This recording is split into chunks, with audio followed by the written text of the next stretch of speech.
Upside app and use promo code THRIVE25 for a 25 cents per gallon bonus on your first fill-up. That's THRIVE25. Offers vary by user and location. Go to upside.com for terms and conditions. This is it, the finals, and there's only one place to watch. Carolina Ale House, one of USA Today's 10 best sports bars. And don't watch history on your couch. Watch it on wall-to-wall TVs with full audio, ice-cold beers, and $6 well cocktails. Dunk our limited-time French onion smash burger, or go all-in with Rib and Mac egg rolls all tourney long. Call now to book your watch party with us. No booking fees, no minimum, and plenty of table space for your beer pitchers. Everyone's welcome, except Will Wade. Carolina Ale House. Ale, yeah. All of us have a role to play in promoting a mental health friendly workplace. Whether we're a CEO, manager, coworker, or someone with a mental health condition ourselves. So what can I do to help? Learn more at whatcanyoudocampaign.org. Wesley Financial Group is not a law firm, and Chuck McDowell definitely not an attorney. This is Chuck. If someone talked you into buying something really silly and you want to get out of that silly little thing, my advice, get the facts. Call me and I'll send you our Timeshare Exit Kit absolutely free. Inside, you'll learn how Timeshare works and all your options for cancellation. Call Wesley now for your free exit information kit. 800-791-0000. That's 800-791-0000. I'm attorney Brian Ritchie. Getting hurt in a car wreck comes with all kinds of stress and frustration. But when you call me, I'll be on top of all of it. So all you need to worry about is getting better. If you've been injured in a car wreck, I'm on top of it. Contact us at ritchielaw.com. Midday Wednesday, temperatures in the 70s already with highs in the mid-80s. This afternoon, partly cloudy, maybe an isolated shower or storm. Chances remain low. Overnight, lows in the low 60s and highs back in the mid-80s Thursday afternoon. I'm meteorologist Chris Michaels in the WRAL Severe Weather Center. 3 o'clock check of your money. Dow Jones up 228 points to 46,569. This hour of the drive is brought to you by Law Tigers. Injured in a motorcycle accident? Call Law Tigers at 1-800-LAW-TIGERS before you call your insurance company. Case evaluations are always free, and you don't pay a dime until your case settles. Law Tigers, North Carolina's motorcycle lawyers.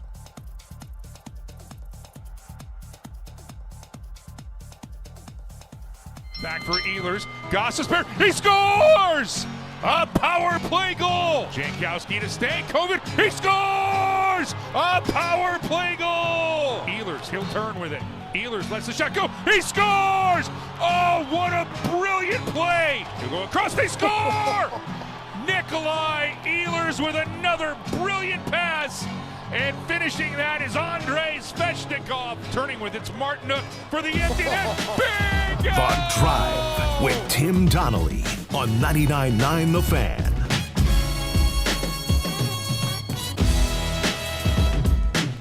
The Drive with Tim Donnelly here on 99.9 The Fan on a Wednesday. Hump day. Hopefully everyone's having a good week. I'm Tim Donnelly. Dennis Cox producing the show.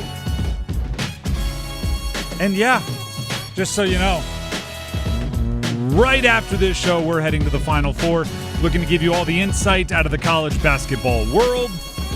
And I can tell you this, we've been talking about it for a while, but it'll be a buzz in the college basketball world. Justin Gainey, the head coach of the NC State Wolfpack. Make sure I get my verbiage right. And that announcement was made officially yesterday. The press conference was today, and I have a feeling that's where we'll be starting the Big 3 at 3.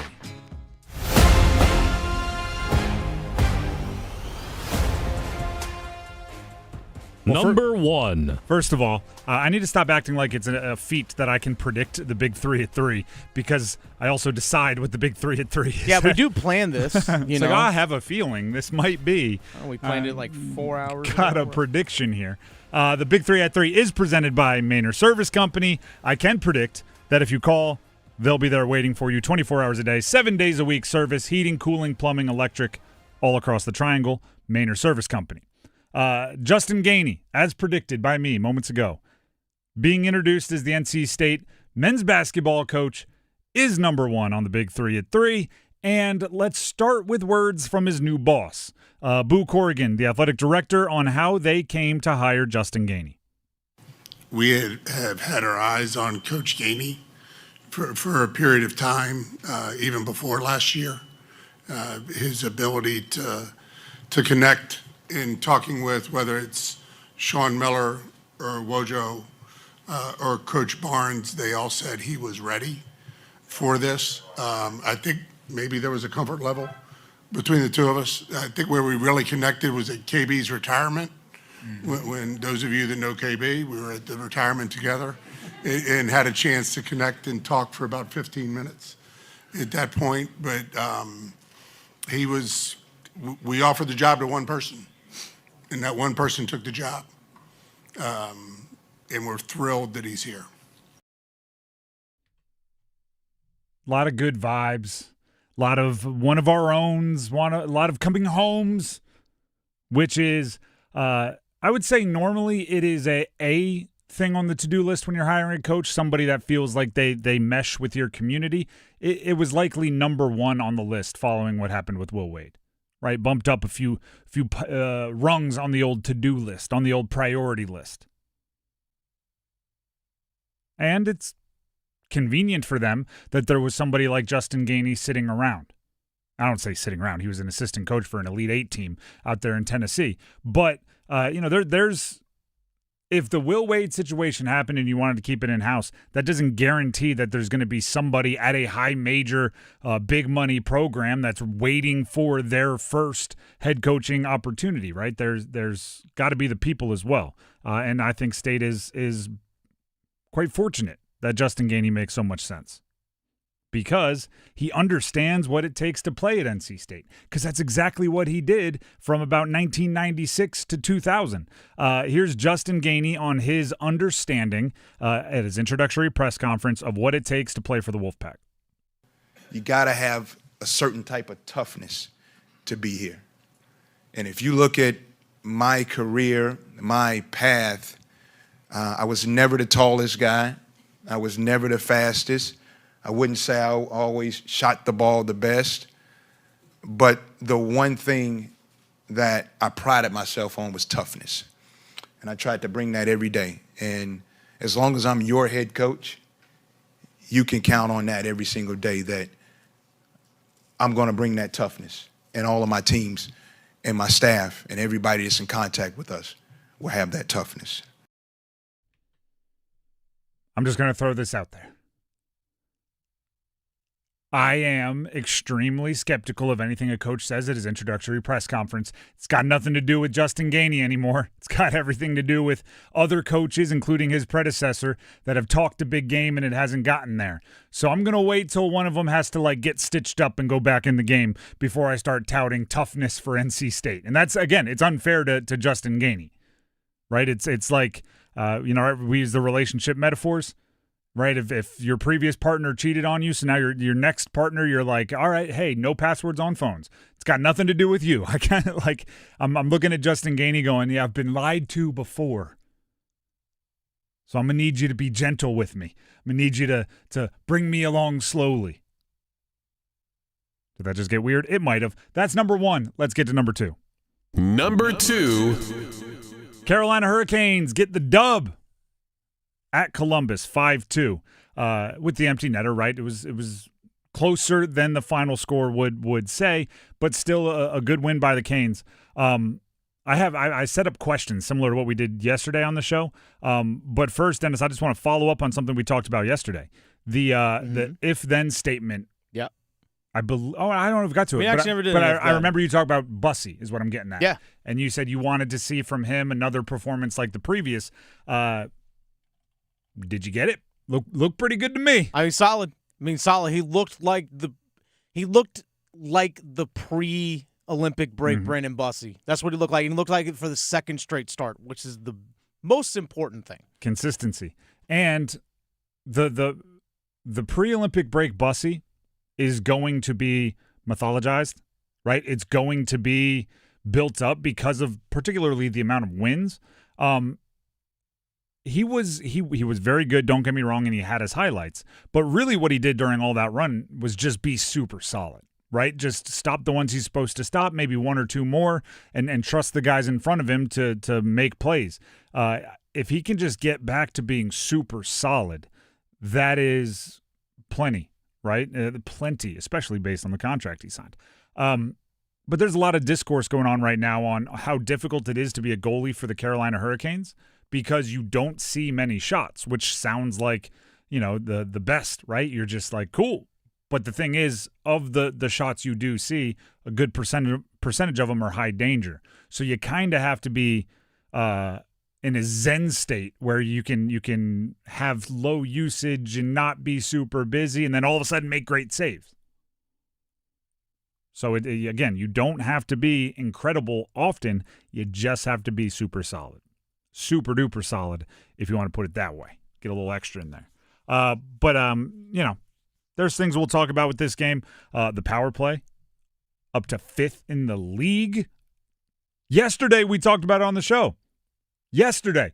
Like, you don't expect to see results this dramatically different. Yesterday, I was like, is their power play awesome? They're 9th in the league in power play percentage. That's what 24 hours ago, they were 9th in the league in power play percentage. They went 3 for 5 last night. They're up to 5th in the league in power play percentage.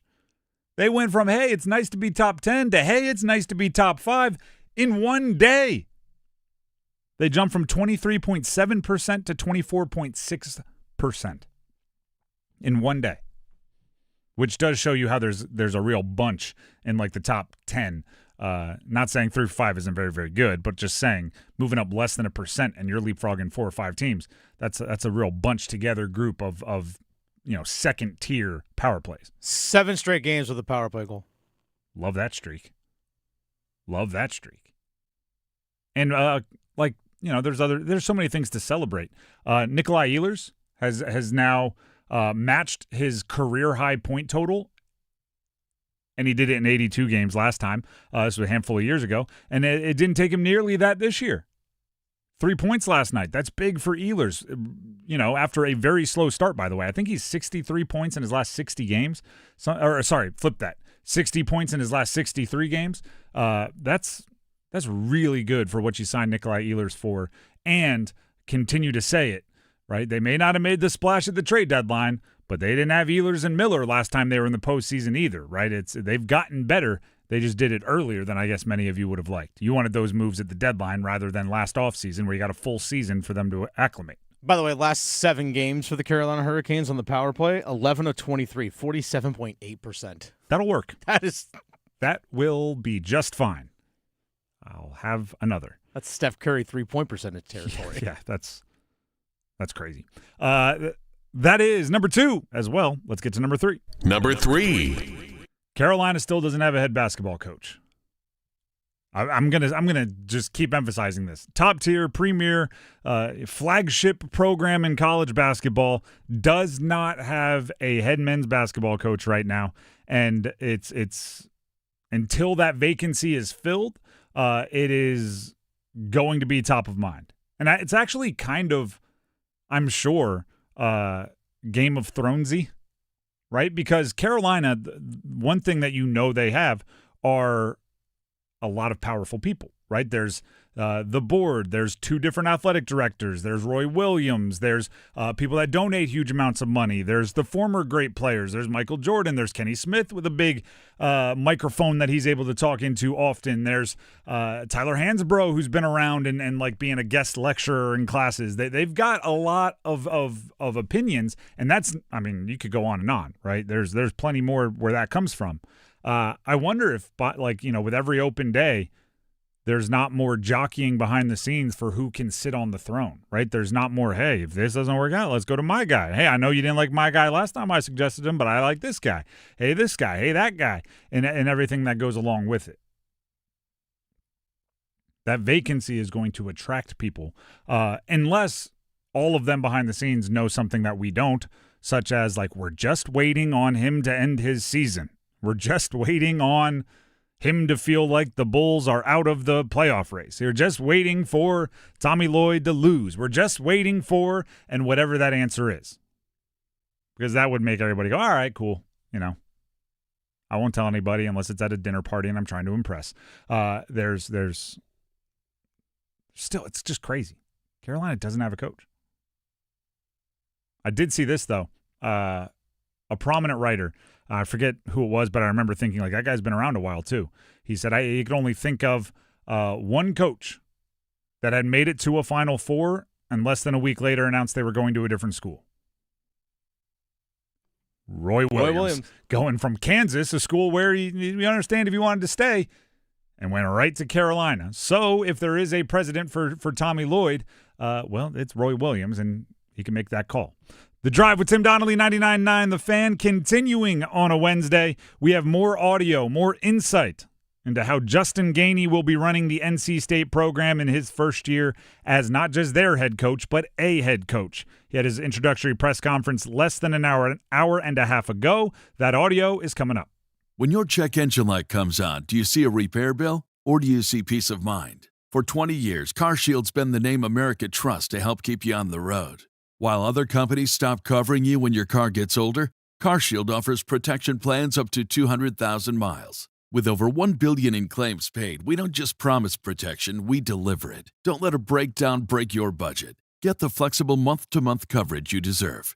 Go to carshield.com. That's carshield.com today. Hey, what do you say? John Forsland here from my friends at Buffalo Brothers. It's the best time of the year for college basketball, and Buffalo Brothers is a slam dunk. Best place in the Triangle to watch all the big games. They always have great drink specials, and check this out. Every Monday, half-price wings all day. That's half-price wings all day Monday. Dine in only. Now that's a deal, baby. Check out any of their 5 Triangle locations or online at buffbrothers.com. Aw, man, now I want wings. Hi, Greg Talbot with Strategic Tax Resolution.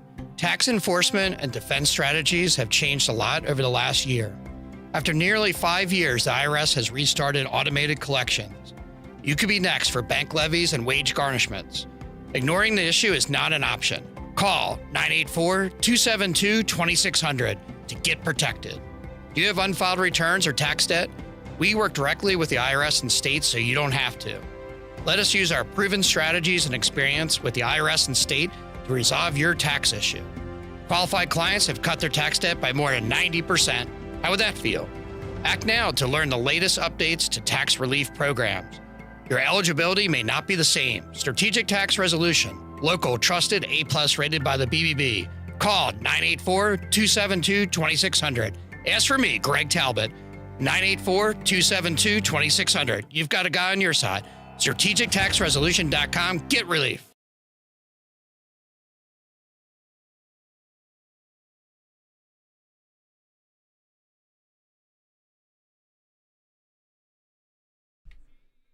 The Drive with Tim Donnelly, 99.9 The Fan.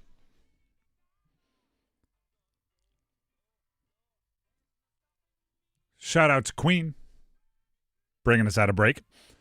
You hope that it's this upbeat and fiery and not able to stop when Justin Gainey takes over for NC State, right? That's the mission. Do you think his nickname could be Mr. Fahrenheit? That's a Queen reference. Anybody? My wife's favorite band is Queen, so we listen to quite a bit. And that is, you want more Queen lyric reference that nobody else will get except for somebody that listens to Queen constantly? No. She's got my son brainwashed. Okay. He calls them the We Are the Champions band, and he is just all about Queen. When we're playing sports, shooting hoops or whatever, he's like, put on the We Are the Champions band. I'm like, here we go. Don't stop me now. NC State. No easy transition out of that one.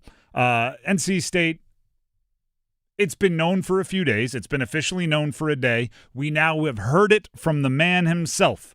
Justin Gainey is the next head coach for NC State men's basketball. He'll be replacing Will Wade, who is at LSU, and nobody will miss that guy, was one of the themes of the introductory press conference. Let's hear more from Justin Gainey. Played a little audio for you earlier. Let's get back to it. Justin Gainey on what him being head coach means to others like him, meaning other former players for NC State. I want this to be a place you can come back to and call home. I want you guys to develop relationships that you will have forever. And I want to be an example for you of that, because those guys, we went through a lot together. We went through hard together, and it did nothing but make us closer. And that's what we're about to embark on. We're getting ready to go through hard. And you got to be prepared for it. You got to want it. You got to enjoy it. And that hard will bring you together. That hard will harden you for those tough moments on the court, also in life. But for the former players, I'm excited to be here. This is for us, man. This is for us. And, you know, it's time for us to have that feel, that home feel that we deserve. I mean, you got to play the hits at the presser, right? You have to play the hits. You have to talk about the making everyone welcome at your particular institution for former players. I was just having this conversation with somebody who played. Ready for this? This is as you guys don't care about the actual references. I played football at the University of Delaware. This guy had played baseball at James Madison. And we had a real we should have put our Letterman's jackets on to have this conversation and just been the most cliche version. But what we were talking about is how easy it would be to milk former players at for our particular teams for money if you just made us feel a hint like old stars, whether we were or not, right?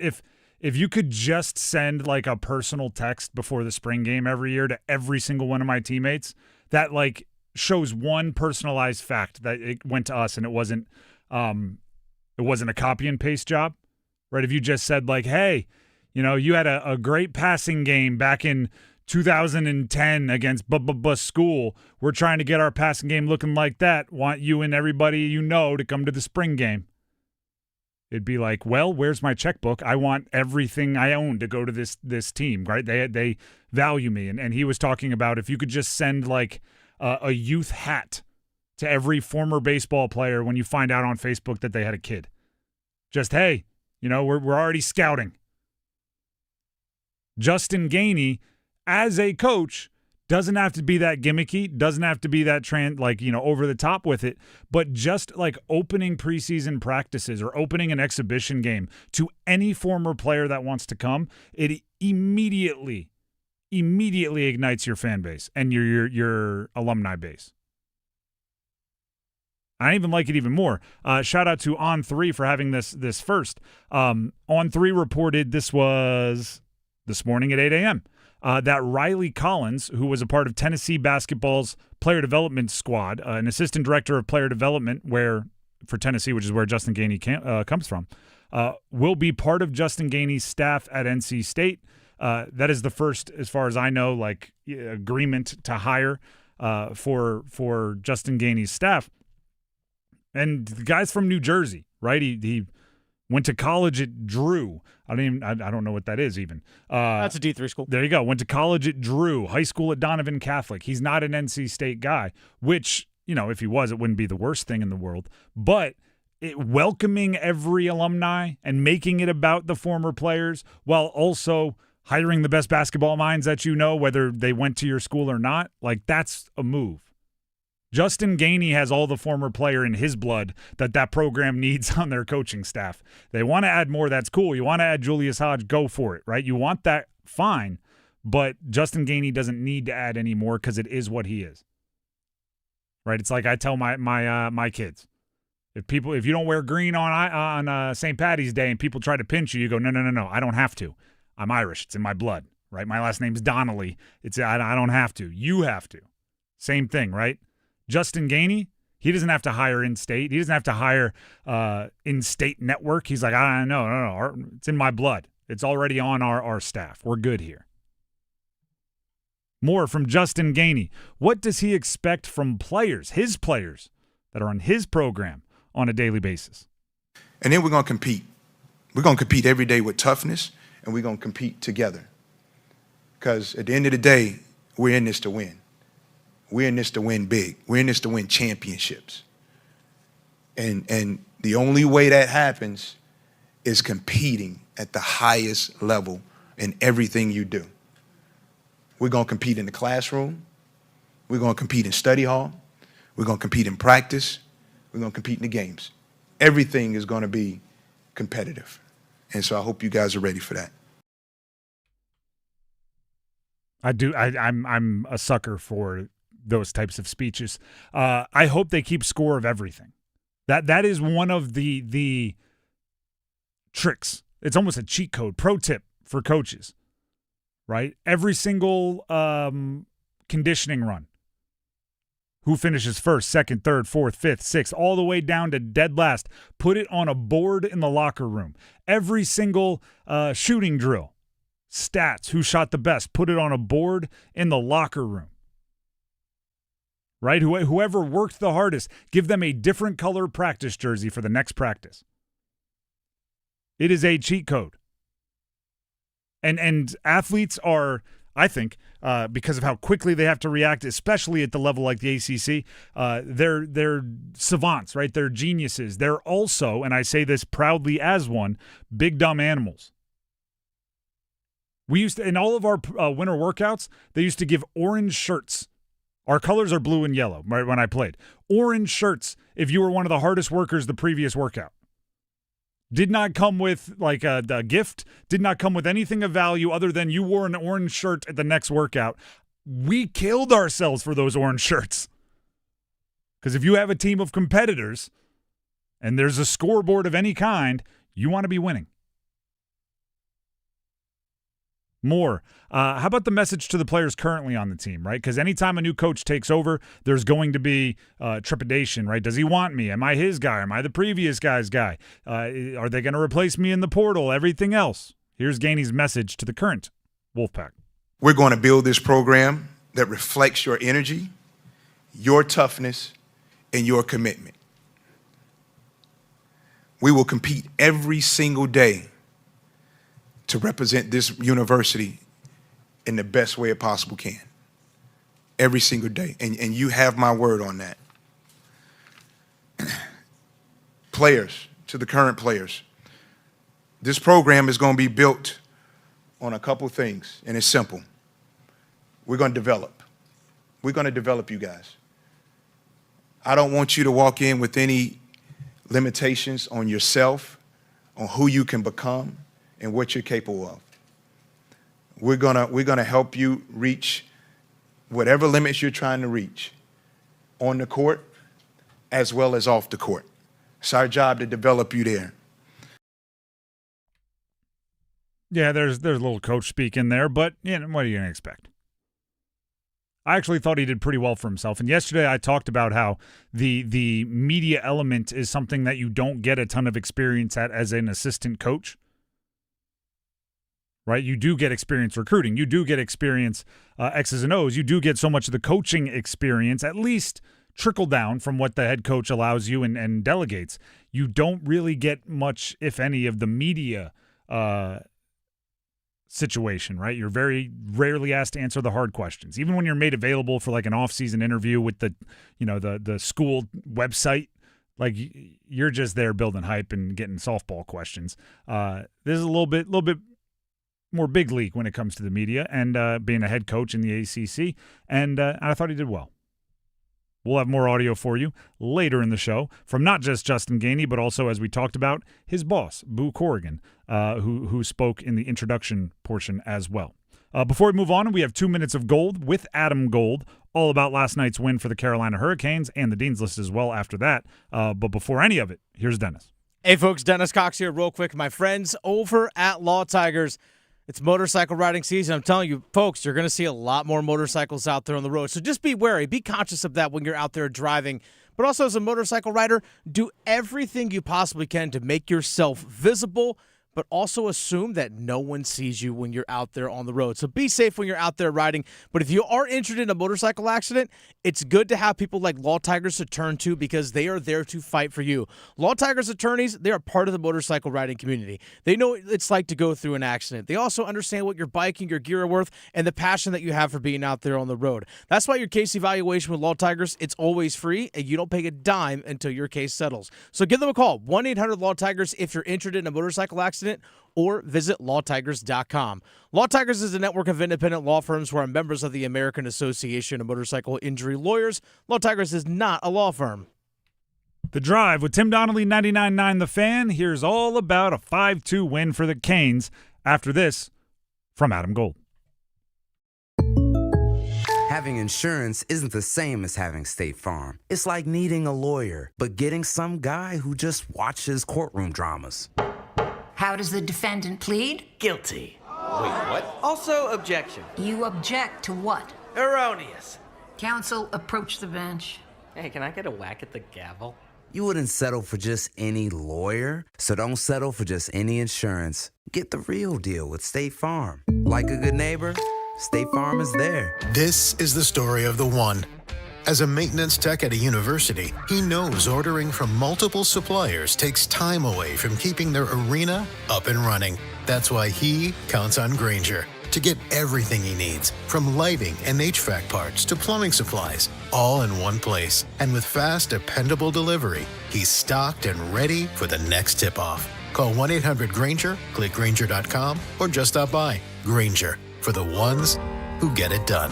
Stop letting high-interest debt weigh you down. Pay it all off in days with Loan Pronto's Rapid Equity Loan. It's a completely hassle-free way to cash out your home equity with no appraisals, no paperwork, no waiting. Hey, it's Dennis Cox from 99.9 The Fan. Loan Pronto's Rapid Equity Loan uses AI-driven tech to get you approved for cash out in as little as 1 day with a rate that's at a 3-year low. One client just got $100,000 approved in under 24 hours, wiped out all their credit cards, started a home improvement project, and cut their monthly expenses by $1,500. Call Loan Pronto now and see how much cash you can get. No hard credit pull up front. And imagine this time next week you could be credit card debt free. Loan Pronto, A+ rated by the BBB with nearly 2,800 5-star Google reviews. Call 919-381-1760, loanpronto.com. 919-381-1760, loanpronto.com. Equal housing lender, NMLS 1661781 on approved credit. Visit NMLSconsumeraccess.org.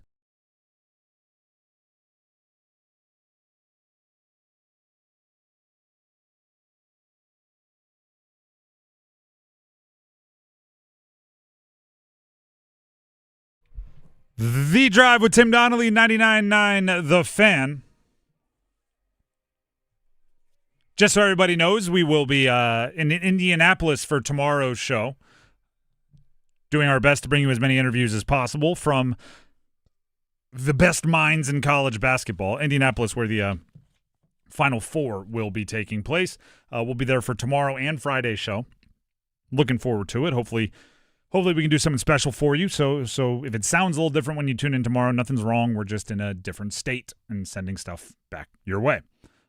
With that being said, it's time for 2 Minutes of Gold, all about the Canes' win last night from Adam Gold. Hey, it's Adam Gold, and I've got 2 minutes for two players who helped provide Carolina with 2 big points as Carolina beat Columbus 5-2 last night in Columbus, first of a home and home. And it's all brought to us by Parkway Sleep Health Centers, parkwaysleep.com. Last night, Brandon Bussey in net and was divine. Spinning pass out front. Bussey makes the save on Marchenko. What a save. Shot for Bussey. Marchenko. Oh, dear Bussey. What a pad save as he robs Marchenko. Now out in front. Oh, Bussey again. That's his best save of the night on Monahan. 23 saves, second straight, really good start. Hope to see him again tomorrow night when the Blue Jackets pay a visit to Lenovo Center to wrap up the season series. Who knows? Carolina might even clinch a playoff spot if they can beat the Jackets for the second straight time. But Bussey was dynamite, and just maybe he is coming around and being the Brandon Bussey we had before the Olympic break.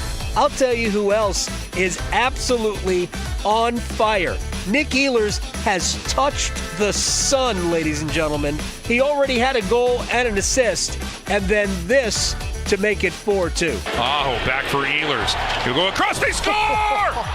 Nikolai Ehlers with another brilliant pass, and finishing that is Andrei Svechnikov from the ring, and it's 4-2 Carolina. It was a Svechnikov goal, but you heard Trip Tracy laughing because the pass was stupid. It was so quick and so deceptive, right in the wheelhouse. Andre could not miss. That made it 4-2, and that basically ended the game. Ehlers 21 points in 17 games since the Olympic break. And Carolina's power play, oh my Lord, it's nutty. 11 of their last 23, 30.4% in their last 48 games, 5th overall in the league. Just think how good they'll be when the power play coach gets here. It all added up. 2 points. Love it. See everybody tomorrow night. Parkway Sleep Health Center. Sound sleep, sound health, sound off for the Bussy and Nikki show. Thank you very much to Adam Gold for 2 minutes of gold. A couple bits of business involving the Canes game last night that I do want to make sure we address. First, Dennis Cox with the first goal scorer prediction hit it on the nose. Ghost in the first. That's not the most run-of-the-mill prediction. That's not exactly Jarvis, on the power play. That is Ghost in the first, and pretty good job there by Dennis. So Dennis, good work. I will add you to our official scoreboard. Also, I don't know if this is official business, but it's definitely business that I find funny and meaningful. Walt Ruff, team reporter for the Canes, tweeted out with a little bit of video earlier this afternoon that following the conclusion of today's skate, Nick Delorier, the newest Carolina Hurricane and perhaps the scariest Carolina Hurricane, worked with Alexander Nikishin for at least 15 minutes on fighting tips and tricks after today's skate. I kind of love the move. I do. Delorier's not going to skate every night. Canes still need protection. He could say, hey, if I can't be out there, I want you to be as well equipped as you possibly can. Here you go. Look at that. Now we're a bunch of goons. Let's go. Jarvis is getting in fights. Nikishin's getting trips. Slamming people down, and everybody's not liking it very much like right. last night. There's a lot going on there, and Nikishin is a big dude. Even looking at the video that Walt posted, he's a big dude. Maybe not as yoked up as Delorier, but definitely has the reach, which I'm sure Delorier is teaching him how to use. The Drive with Tim Donnelly, 99.9 The Fan. They're covering all the details with the Canes recently. We've now done 2 minutes of gold. We've given Dennis his props. We've talked about fighting. Only one place to go from here. That's to the world of college sports for the Dean's List.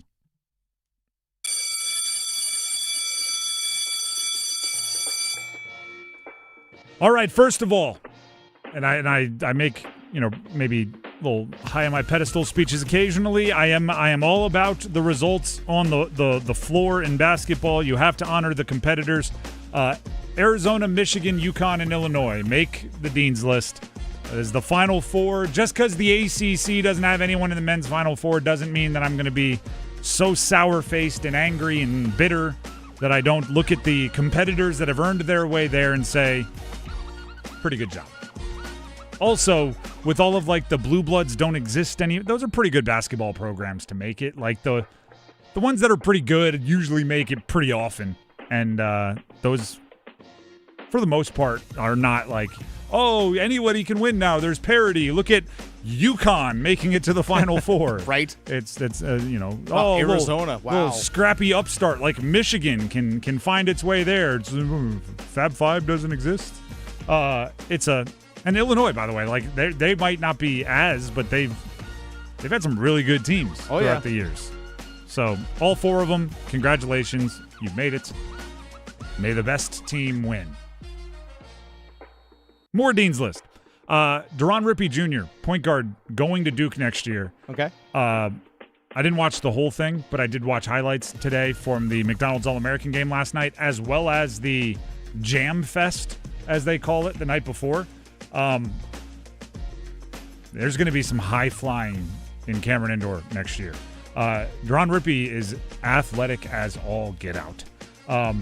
And he's a point guard, which is something that they haven't really had the super duper explosive point guard in a while for Duke.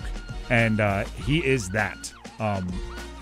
Moves at a faster speed than most. So, and then he didn't win the dunk contest because I believe there was another one of Jason Richardson's sons in there. And I feel like the Richardsons, they just win dunk contests. That's kind of what they do. But he had some dunks that make you go, ooh, that's interesting. So Duron Rippey Jr. makes the Dean's List. Dennis, do you have any Dean's Listers you'd like to throw out here? I don't. All right. Okay. But you can help me with this one. Yeah. Because as I always say, right, I can't watch every KHL hockey game and college hockey game to know what's going on. All right. I'm putting Penn State hockey player Charlie Serrato. Yeah, Canes prospect. 2025 second-round pick of the Carolina Hurricanes, Charlie Serrato, who, by the way, he had a injury-filled season this past year for Penn State, but still finished with 27 points in 23 games, 7 goals, 20 assists. He signed his PTO with the Chicago Wolves. For those that are maybe less inclined to how the prospects develop, it's not an entry-level contract, but it is still an opportunity for him to start playing professional hockey. Explain to us what this means for Serrato. So PTO, professional tryout. There you go. So that's what it is, a professional tryout contract. My guess is the reason why you do that is allow him to go to Chicago for a short period of time, play under the PTO, and then I think probably once the season ends, the regular season ends, he can sign his entry-level contract, which could then kick in the 26-27 season. And I believe that is likely what's to happen next. And he's a prospect that, meaning the ELC, eventually, sometime soon.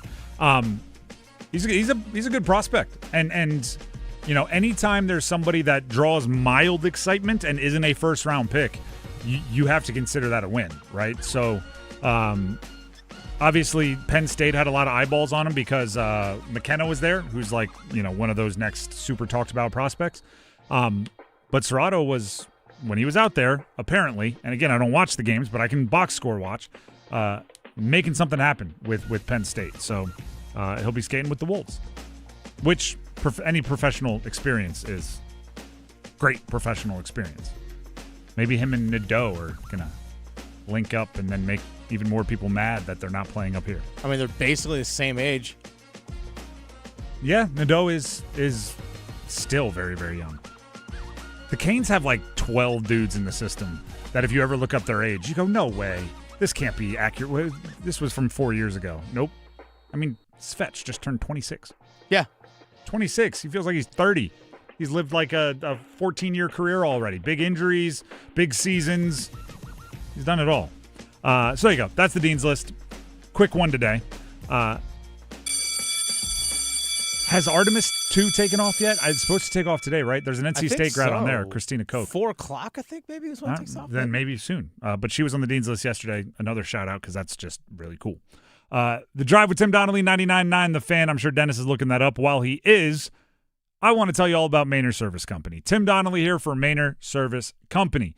I'm excited about this as well. You don't have to go all the way to the moon to get the best service on your house. Matter of fact, it'll come to you. Heating, cooling, plumbing, electrical. They are all over our community already. You've seen their trucks, and if you haven't, look for them. They're blue, super easy to see. You'll start seeing them everywhere. And when I say they'll come to you, that's exactly what happens. You can call, whether it's setting up a maintenance schedule or more urgent needs like a leak or something's broken and it needs to be fixed now.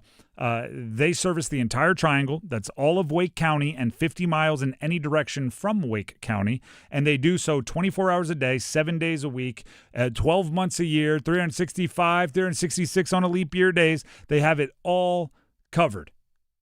Right? There's something nice about knowing that it's ready and there to help you out in all hours of the night, all hours of the weekend. It's not like, well, our air conditioner broke. We're just going to be hot till Monday business hours. That's not how it works with Mainer Service Company. They'll come to you. Give them a call, 919-361-0993. It is service you can trust, 919-361-0993. You can also visit them online, MainerServices.com, MAYNOR Services.com. Do we have an idea on when Artemis is taking off? 6:24 p.m. All right. I'm sure there's some cosmic reason why that is exactly the time they will take off. That delays our flight to Indy. What if we see it? That'd be awesome. We'll be. it might be already out of the atmosphere. I'm at that sure point. It's not going to dilly-dally. It's not going to take a left turn over Pittsburgh. But on the way up, I don't know. Seems like you'd be able to see that from a long way away if you're up in the air. The Drive with Tim Donnelly, 99.9 The Fan. When we come back, Carolina still doesn't have a coach. Does it change anything for you? Stick around. When sleep isn't working, everything feels harder. Your health, your patience, your focus, even your relationships. I'm Megan Giggling with Parkway Sleep Health Centers. Too often, people are told to wait months or even years just to talk to a sleep specialist. But untreated sleep problems don't wait. At Parkway, care begins within weeks with home sleep studies and fast, coordinated support so people can move forward instead of staying stuck. Better sleep changes everything. Parkway Sleep, your fastest path to better sleep. Start today at parkwaysleep.com. Sound sleep, sound health. Well, we know the wedding's coming up, and after we get out of the wedding, I'm telling you, it is savings time now. We want to buy some land, and we really want to build a house. Hopefully, we'll make enough off the house that we have. But when I'm thinking about saving money in retirement, I'm ready to double down and try to play a little bit of catch up. I'm 40, and if there's other people out there I know that are 40 that don't have anything planned, like myself. Yes. I mean, is that okay? No, Can we it's start? not too late. No, because you've been building and you've got real estate and stuff like that. So you have more than you think. Okay. But now it's important to make sure we fund your own retirement plan. Because back when our grandparents were working, they would retire and then the company would give them a pension. There's no pensions anymore, but we designed your own personal pension. Now you're in control and you have income forever. We call it the financial fill-up strategy right there. So the next 10 people call, we'll do your very own financial fill-up strategy at no cost or obligation. Call my friend Coach Pete today, 919-794-7900, 919-794-7900. Amanda Daughtry is a paid spokesperson. Investment advisory services offered by Capital Financial Advisory Group, a North Carolina registered investment advisor. It's bow time. Finally, lunchtime. I'm starving. What's that?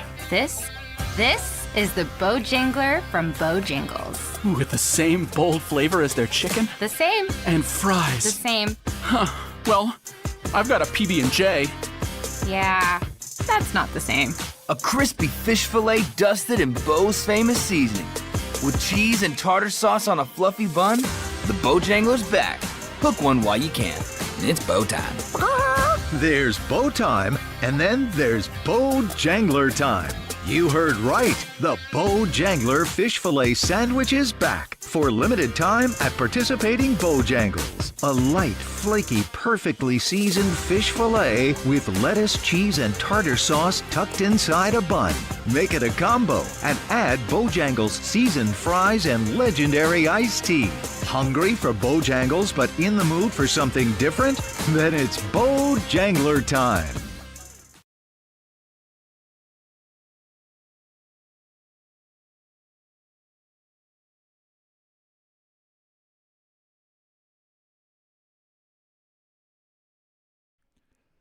The Drive with Tim Donnelly, 99.9 The Fan.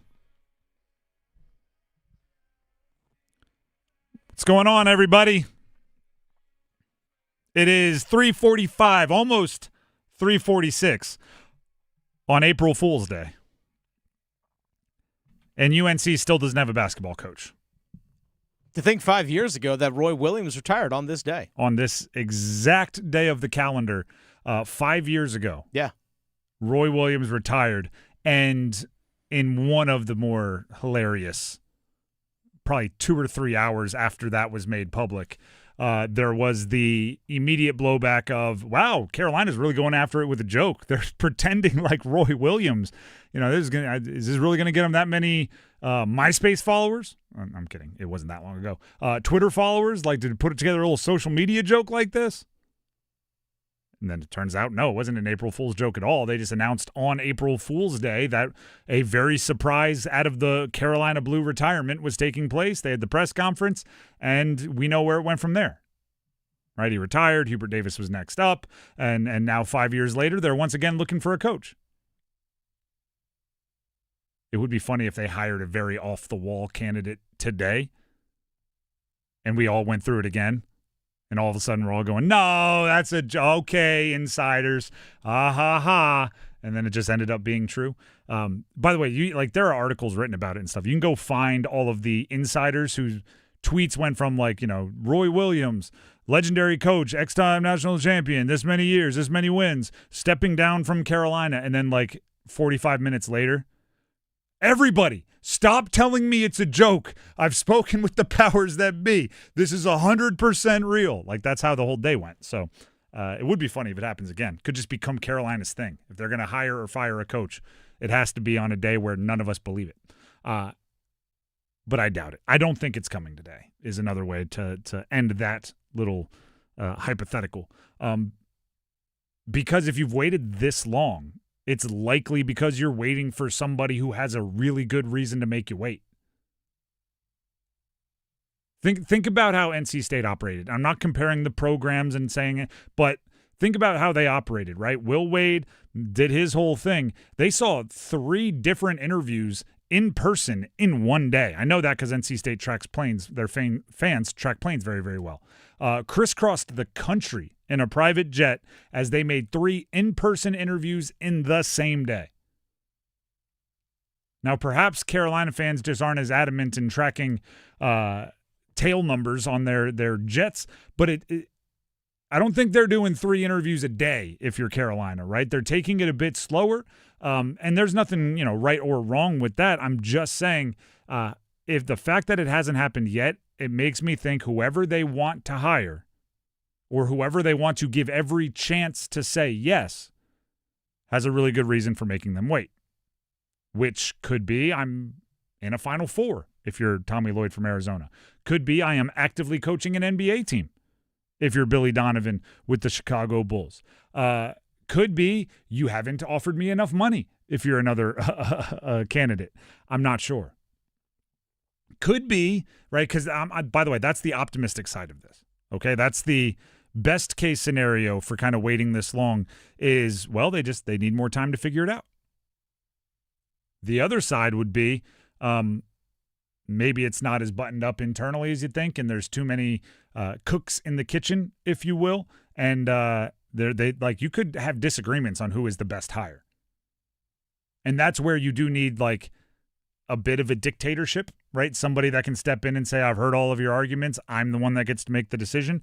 And I'm not 100% sure Carolina knows who that is. No, if we go back to just a year ago with Bill Belichick's hire.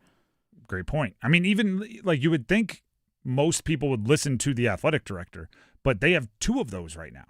Yeah. Steve Newmark's coming in after July 1st. I mean, Chancellor Lee Roberts wants to go big game hunting, let's be honest.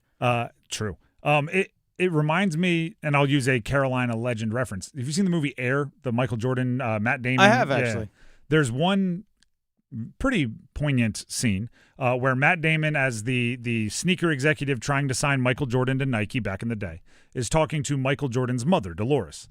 And he goes, like, let me tell you what Adidas and Reebok and whoever else you're going to talk to.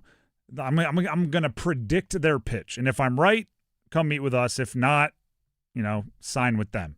And for Adidas, his thing was, she's like, what is Adidas going to tell us? Played by Viola Davis, legendary performer. And Matt Damon's character goes, well, here's what I want you to do. I want you to ask who's running the show. I want you to ask who is in charge of Adidas right now. He said, I think 5 people in that room are going to raise their hand.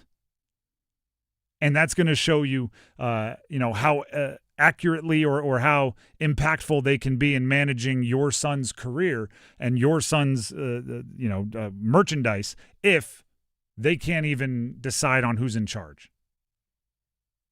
And I'm wondering if there's not maybe a similar thing going on there, where if you got everybody together to talk about who the next UNC head coach is and you said who's in charge, you might have like 6 dudes raise their hand and all think like, I have final say, and hey, no, we'll all just agree, which that's a dangerous game to play. So maybe best case scenario is, hey, we think we have a pretty good chance at Tommy Lloyd. He has a really good reason for not entertaining all of our needs and interviews and requests because he's still coaching Arizona and they could win a national championship. And we don't want a coach that would bail on a national championship opportunity. So we have to let this play out. Matter of fact, Tommy Lloyd was asked about his name coming up for Carolina quite a few times. And we have some audio for you from Tommy Lloyd's media availability. Here it is. It's absolutely true. There's going to be another coach. This is a great program. I didn't say when. And people are going to speculate all they want. Guys, this team has my full focus. Nothing, I promise you nothing is knocking me off that path. And you guys might call them distractions because you're distracted. That doesn't mean I'm distracted or we're distracted. You know what's pretty cool? Once you get some experience in this deal and you're a player or you're a coach who's been at it a while, you get pretty good at, eliminating the distractions. So I think I'm pretty good at that. And I just can't wait to get to practice today. I'm going to go meet with the staff right now. We're probably a little bit late. That's why Nate's pushing me to get up there. And I'm going to go try to have a good practice. That's a good Jedi mind trick. I'm not distracted. You're distracted. What? We're You're right, I am. What was I thinking about? We're members of the media. What are we distracted from? We don't have to have good practices. Pretty much, we just need to get the clip that we are getting right now from you. That clip, this old distraction rant you're on right now, that's plenty for us. We're doing our job. I said this yesterday when we just had that quote in written form, not audio form. That's not a no. I'm not distracted does not mean I'm not the next coach of Carolina. I'm focusing on practice today does not mean, later tonight I'm going to focus on what I would do if I were the head coach of the Carolina Tar Heels. It's, like I said, it's big, it's emotional. It feels like you're saying something because of the way it's delivered, but you're not really saying anything. You're right? When you, I saw David Hale, who covers ESPN, who covers college sports for ESPN, specifically the ACC. He's a sarcastic guy, and if you follow him on social media, you know what I'm talking about. But anytime somebody plays that little dance, he always goes to I do not know how the bank got robbed. I know that I used to have no money and now I have more money, and that is where the conversation should stop. And it's like you could just say things, right? They don't have to make sense. There was a robbery and I do have more money now, but I would like everyone to stop asking me questions about it. That doesn't mean that I stole the money, right? Just because there are questions about me and Carolina does not mean that I would like to go be the next coach of Carolina. I would like to stop talking about it now because I'm going to say something that is going to upset myself and others. It's starting to feel more real. Again, how this Final Four goes could change anything. Do you think Carolina fans should be massive Michigan fans? Is that are they go blue right now? Maybe. That's actually a really interesting question. End it early. Let us get our even if it's just an interview, let us get our interview done so we can either hire Tommy Lloyd or move on. Or is it more like, hey, no, we'd recruit better if we have a coach with a national championship. We'll wait another couple of days and hopefully he wins and then he brings that ring right into Chapel Hill. Who are you rooting for, Carolina Tar Heel fans? That's a good question. Maybe they're rooting for a repeat of what Roy Williams, like we talked about earlier in the show, was the fact that Roy Williams got to the national championship game with Kansas. Mm-hmm. They lost that national championship game, and then he came to North Carolina and obviously won 3 national championships. Maybe that's what they want. If I recall, and I was not covering college at that time. I was just a fan and a kid. If I recall, it was almost more difficult for Roy to leave because he had not completed it at Kansas, right? Where he felt like job's not finished. And maybe is that not even part of the reason why he didn't take the job when Guthridge got it? No, when Doherty got it, not Guthridge. So he actually, I forget the name of the player that he gave his word to that, hey, I will be here for all 4 years of his. I can't remember who it was. So there was. I remember there was a reason, and I wondered if it wasn't like, hey, he spent a lot of time at Kansas. Nick Collison, maybe. Nick Collison, Heinrich would have been there. Yeah. But he gave a player, if you are here for 4 years, I will be here for 4 years, and he stuck to his word in that regard. When that guy's like a junior, the freshmen are going, what about us, huh? Yeah, you haven't told me yet that you're going to be here my senior year, and he's going like, yeah, you know what? You're distracted, not me. I don't know what you're talking about. This is different. We're about to go have real good practice. Yeah, we're going to focus on practice and the here and now. Be where your feet are, kid. The Drive with Tim Donnelly, 99.9 The Fan. We're up against the top of the hour, and we have some, I would say, low-key big news for the end of March, early April coming out of Dan Morgan's mouth, GM of the Panthers. Next. Hey, what do you say? John Forsland here from my friends at Buffalo Brothers. It's the best time of the year for college basketball, and Buffalo Brothers is a slam dunk. Best place in the Triangle to watch all the big games. They always have great drink specials, and check this out. Every Monday, half-price wings all day. That's half-price wings all day Monday. Dine in only. Now that's a deal, baby. Check out any of their 5 Triangle locations or online at buffbrothers.com. Aw, man! Now I want wings! This is Ray Womble Jr. from J.E. Womble & Sons in Lillington. Spring is here and lawn mowing will be in full force. Our new lineup of Bobcat zero-turn mowers are bringing tough to turf. Built to give you a professional edge, engineered to last longer and work harder. Come check out the Bobcat ZT2000 series at a discount of $1,200 with 0% financing. And remember, if J.E. Womble & Sons doesn't have it, you don't need it. As a social influencer, my days can be busy. 4 a.m., I hit the gym. 4:32, protein smoothie. 5:08, save time and money bundling my home and auto insurance with Progressive. Wait, if I bundle and save time, what would I do then? Just sit here and reflect? Like, why am I qualified to influence anyone? And how those weights are hollow? And half of my followers are bots?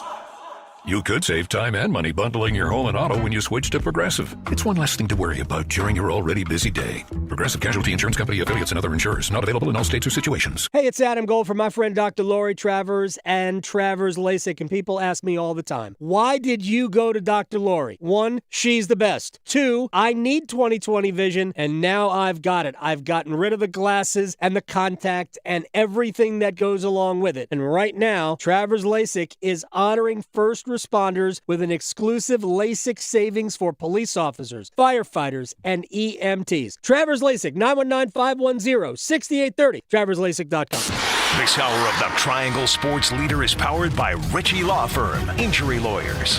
Ritchie Law is on top of it. Go to RitchieLaw.com. That's RitchieLaw.com. They score!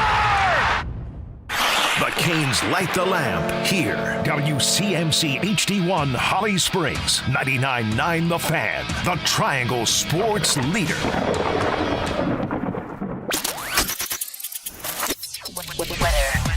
Middle of the day on your Wednesday, temperatures in the mid-to-upper 70s, highs in the mid-80s this afternoon.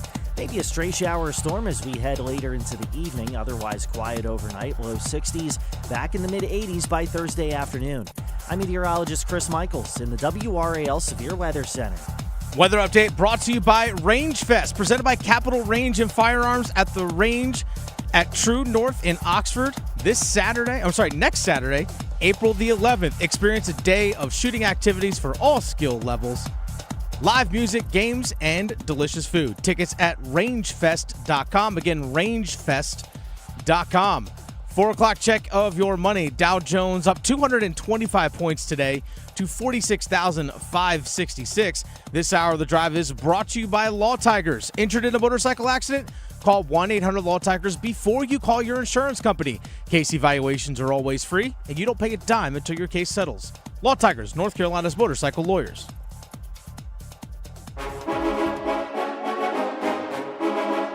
Let's move the chains. Time for football at 4. The Drive with Tim Donnelly, 99.9 The Fan. Until you have your franchise quarterback in the NFL, and not just like you think you have, until you know it, and that's usually crowned by like an MVP award or a Super Bowl, or at least 3 or 4 consecutive years of very, very top-line production. Until you have that, it's going to be a part of every offseason's conversation. And, needless to say, Bryce Young for the Carolina Panthers has not done that. Okay? Even if you like him and you think he could be, unless you have your dude, right? Your Mahomes, your Josh Allen, your Lamar, your Aaron Rodgers, whoever, and back a couple years ago. Unless you have one of those, it's going to be part of the conversation. Which made the question or the conversation that Dan Morgan, the GM of the Panthers, had on Up and Adams with Kay Adams not out of the ordinary, right? If you're a GM, you know every offseason you're going to be asked about your quarterback. But part of his answer did raise my eyebrows a little bit here. So let's go ahead and play the audio for you, see if your eyebrows don't dance just as much as mine did. Here's Dan Morgan on Up and Adams. You know, Bryce is definitely our future. We have a ton of belief in him. I think you can see by what we're doing around him. We're building around him and what he does. He's just a special guy, you know, just the way he carries himself in the building every day, the leader that he's becoming, the command that he's taking to the offense. Like, we're super excited, as he would say, about You were in the room when he was drafted. Yeah. You were part of that. So what, like when he has a year like he has last year, Yeah. how personally rewarding is that for you? I mean, more so for him than for me, because obviously I'm reaping the benefits of him playing really well. But it just shows, like, for somebody to get benched, come back and be as resilient as he is, I just have so much respect for who he is, not only as a football player, but as a human being. He's a special person, so we're lucky to have him. It's really hard to change. It sounds like it went from a conversation of if we're going to do a long-term to a when. Is that fair to categorize? Yeah, I that way? mean, you know, I think those are things that we're still talking through and, you know, trying to figure out the timing on. But, you know, again, like I said, Bryce is definitely part of our future plans, and he's a big part of the future plans, and we're excited about where he's going. That's pretty emphatic. And it's really it's two parts of that entire answer that made me go, ooh, whoa. Right out the gate, definitely our future. Definitely our future.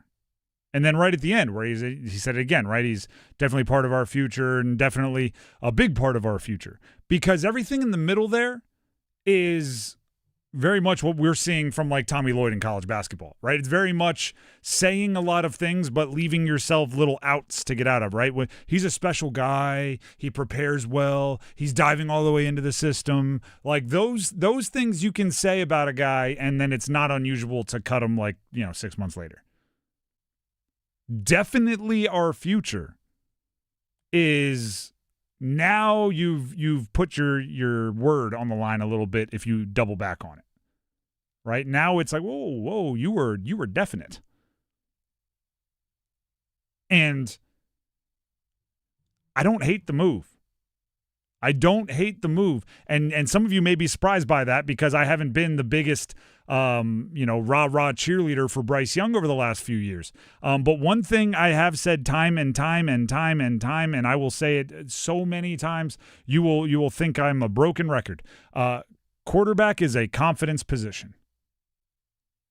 Quarterback is a confidence position.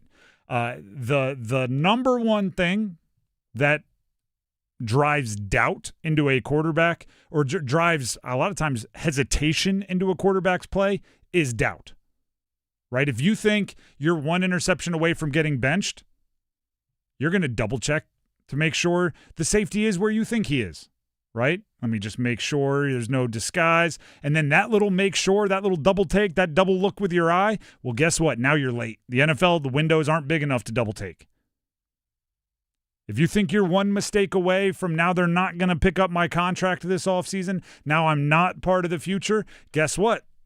You're going to hold on to the ball a little extra second because you don't want to have that big turnover, and usually it leads to a big turnover. Right? You're holding on to the ball, boom, you're lit up from behind, and the fumble, and it's a yard sale, and oh no, now they're definitely not picking up your contract. I've said this about my career choice a bunch of times, right? I played sports, love sports. You don't dedicate your life to this career if you don't love sports. And when my playing career was done, I knew there was about two ways I was going to go, right? Because I wasn't going to leave the sphere of sports, right? One was coaching, one was media. And it was an easy choice to me because I can't do what coaches have to do. And you might call it lying, you might call it fibbing. You have to look at your quarterback and say, your job, man, long leash. Don't worry about it. Play loose. Your job. Let it fly. Go out there and let it rip. Oh, don't worry about next year. You're our guy next year too. Because you want them to go out there and play with that kind of leadership and confidence. And then if they throw 3 picks that day, by the third quarter, you have to go, yeah, your job's gone. we're putting in the backup because we just can't keep turning the ball over like this. Tried to give you some confidence there. Tried to talk some life into you, but it didn't work. So, yeah, you can put a baseball hat on. Now you don't have to say a jerk like that, but you do have to play that game, right? Bryce Young, I guarantee you, he is aware of what Dan Morgan said on Up and Adams. Even if Bryce Young deletes all the social media from his phone, and heck, he might be one of those guys that goes flip phone with it, right? Like, I don't want the distractions. I've got the old the Motorola Razr. It's come to his purview. When your general manager talks about you like that, somebody's going to mention it to you, especially because, if for no other reason, business. If Bryce Young is their quarterback of the future, and it's not if but when they sign him to an extension, then it's not if but when he gets like $80 million guaranteed. Right? You can't just ignore that. You can't just be like, I want to be in the dark, nobody tell me. Like, that's generational changing money. So I'm actually like, this is as definite as anybody has been, which could say they believe it, right? And actually, this group has been very upfront. I would say Dave Canales and Dan Morgan, although they do pull a little like okey doke on draft picks and things. But when they're talking about their guys, they've been pretty upfront and open, which I respect. But I do think as a general manager, as a head coach, occasionally to do what's best for your team, which is in your job description, right? You have to do what's best for the franchise. You have to be a little willingness to go with the fib, the white lie. He's definitely part of our future. You know, under his breath, he might go definitely part of our future as long as he's a Pro Bowler this year. He's definitely part of our future as long as we go back to the playoffs. Definitely part of our future as long as, I don't know, he throws for 200 yards a game this year. Like there's could be add-ons to that, but he definitely didn't give him there. Like Dan Morgan was just open. Hey, he's definitely our guy.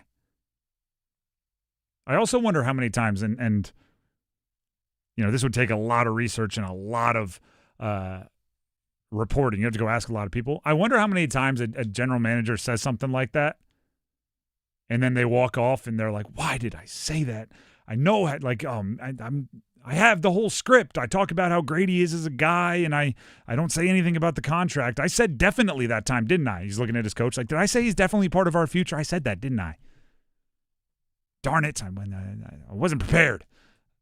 I will say this, though. If you want to say there might be an out that he maybe gave himself in that regard, because when he was asked the follow-up question by Kay Adams there at the end, was, so the plans are working on a long-term extension and all that stuff. He goes, well, yeah, we still have to figure that out maybe. Like, he basically kind of said, well, yeah, we have to figure that out and see, you know, what's best for the team, you know, going forward. But he is part of our future. That future also just might be the 2026 season.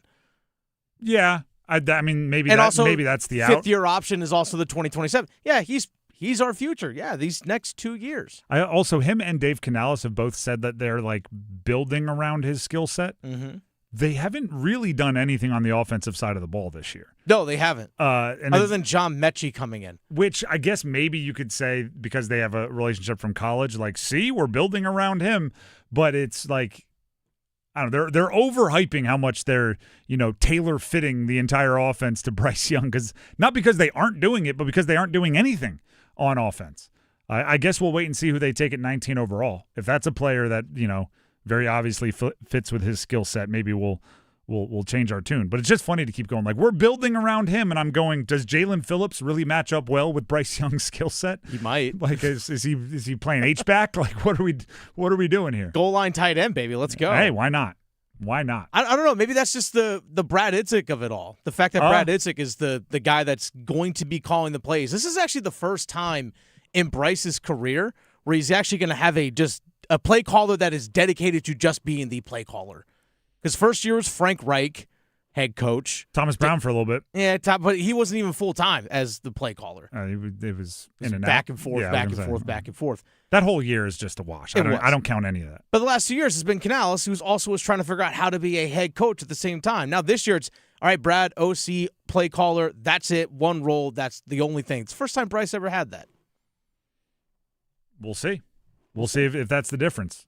Maybe that's what they're talking about. Brad Idzik is just in a lab somewhere creating an offense that works exactly for Bryce Young. Now I'm very curious. The Drive with Tim Donnelly, 99.9 The Fan. Definitely part of the future, though. That's very un-GM-like. We'll be back with a blind ranking, little Hurri-Cons and Cons, and we'll tell you how you can win some Turnpike Troubadours tickets. Stick around. Hey, it's Adam Golden as the Carolina Hurricanes shoot for their 8th consecutive playoff appearance. That's right, 8 in a row. That's not the goal, I should remind you. The goal is being, as Rod Brindamore likes to say, the last team standing. What do they need? Who will get them there? You know where you can find the answers on every episode of the Canes Corner podcast, live on YouTube after games, and wherever you get your podcast. Rate, subscribe, like, share, tell your friends. Organize easy. Organize tough. Customize your work truck or van with Upfit Solutions from Van Products. Steel and aluminum shelving, toolboxes, data files, cabinets, drawers, conduit carriers, ladder racks, everything safe and secure. Everything built as unbreakable as you by Adrian Steel. Backed by the best warranty in the business. 3 years, 36,000 miles. Everything custom installed by Van Products so you know it's done right. From a single work rig to a fleet, choose custom installed Upfit Solutions from Van Products. McDonald's is putting value back on the menu. Whether you're craving a Big Mac, McNuggets, or sausage, egg, and cheese McGriddles, make it a meal and save. Your favorite is now your wallet's favorite too. Extra value meals are back. Now for just $5, get a sausage, egg, and cheese McGriddles, hash browns, and small premium roast coffee. Price and participation may vary and not be combined with any other offer or combo meal.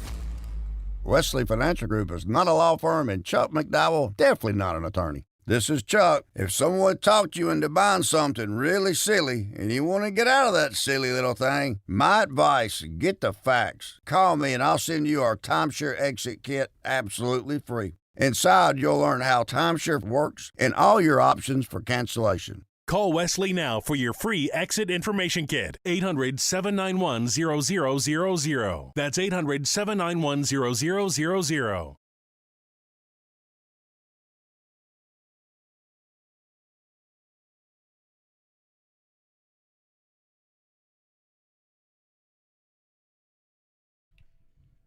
The Drive with Tim Donnelly, 99.9 The Fan.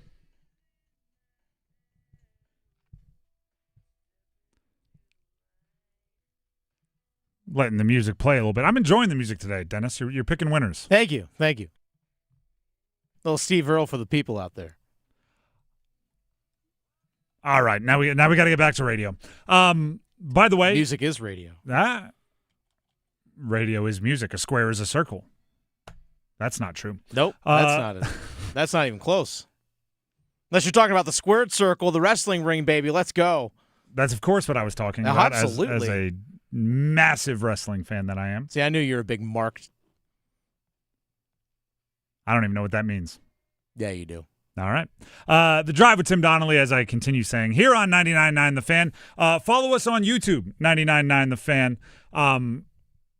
We're going to be doing a lot of stuff from the radio row at the Final Four the next couple of days. That's right. And YouTube is a good way to make sure you don't miss anything, right? And that goes for the entirety of our show.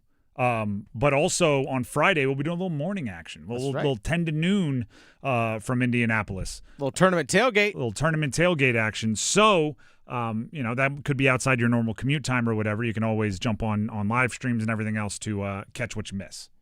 And I encourage you to do so. You can also 99.9 The Fan, the app, Google Play, App Store, depending on what kind of phone you have. If you're going to be on the move, you can still catch the show on the app. It is free to download, and we would appreciate 5-star ratings when you download it. Now, with all of that being said, Dennis, you in the mood for a game? You want to play a little blind ranking? Yeah, I do. Let's do it.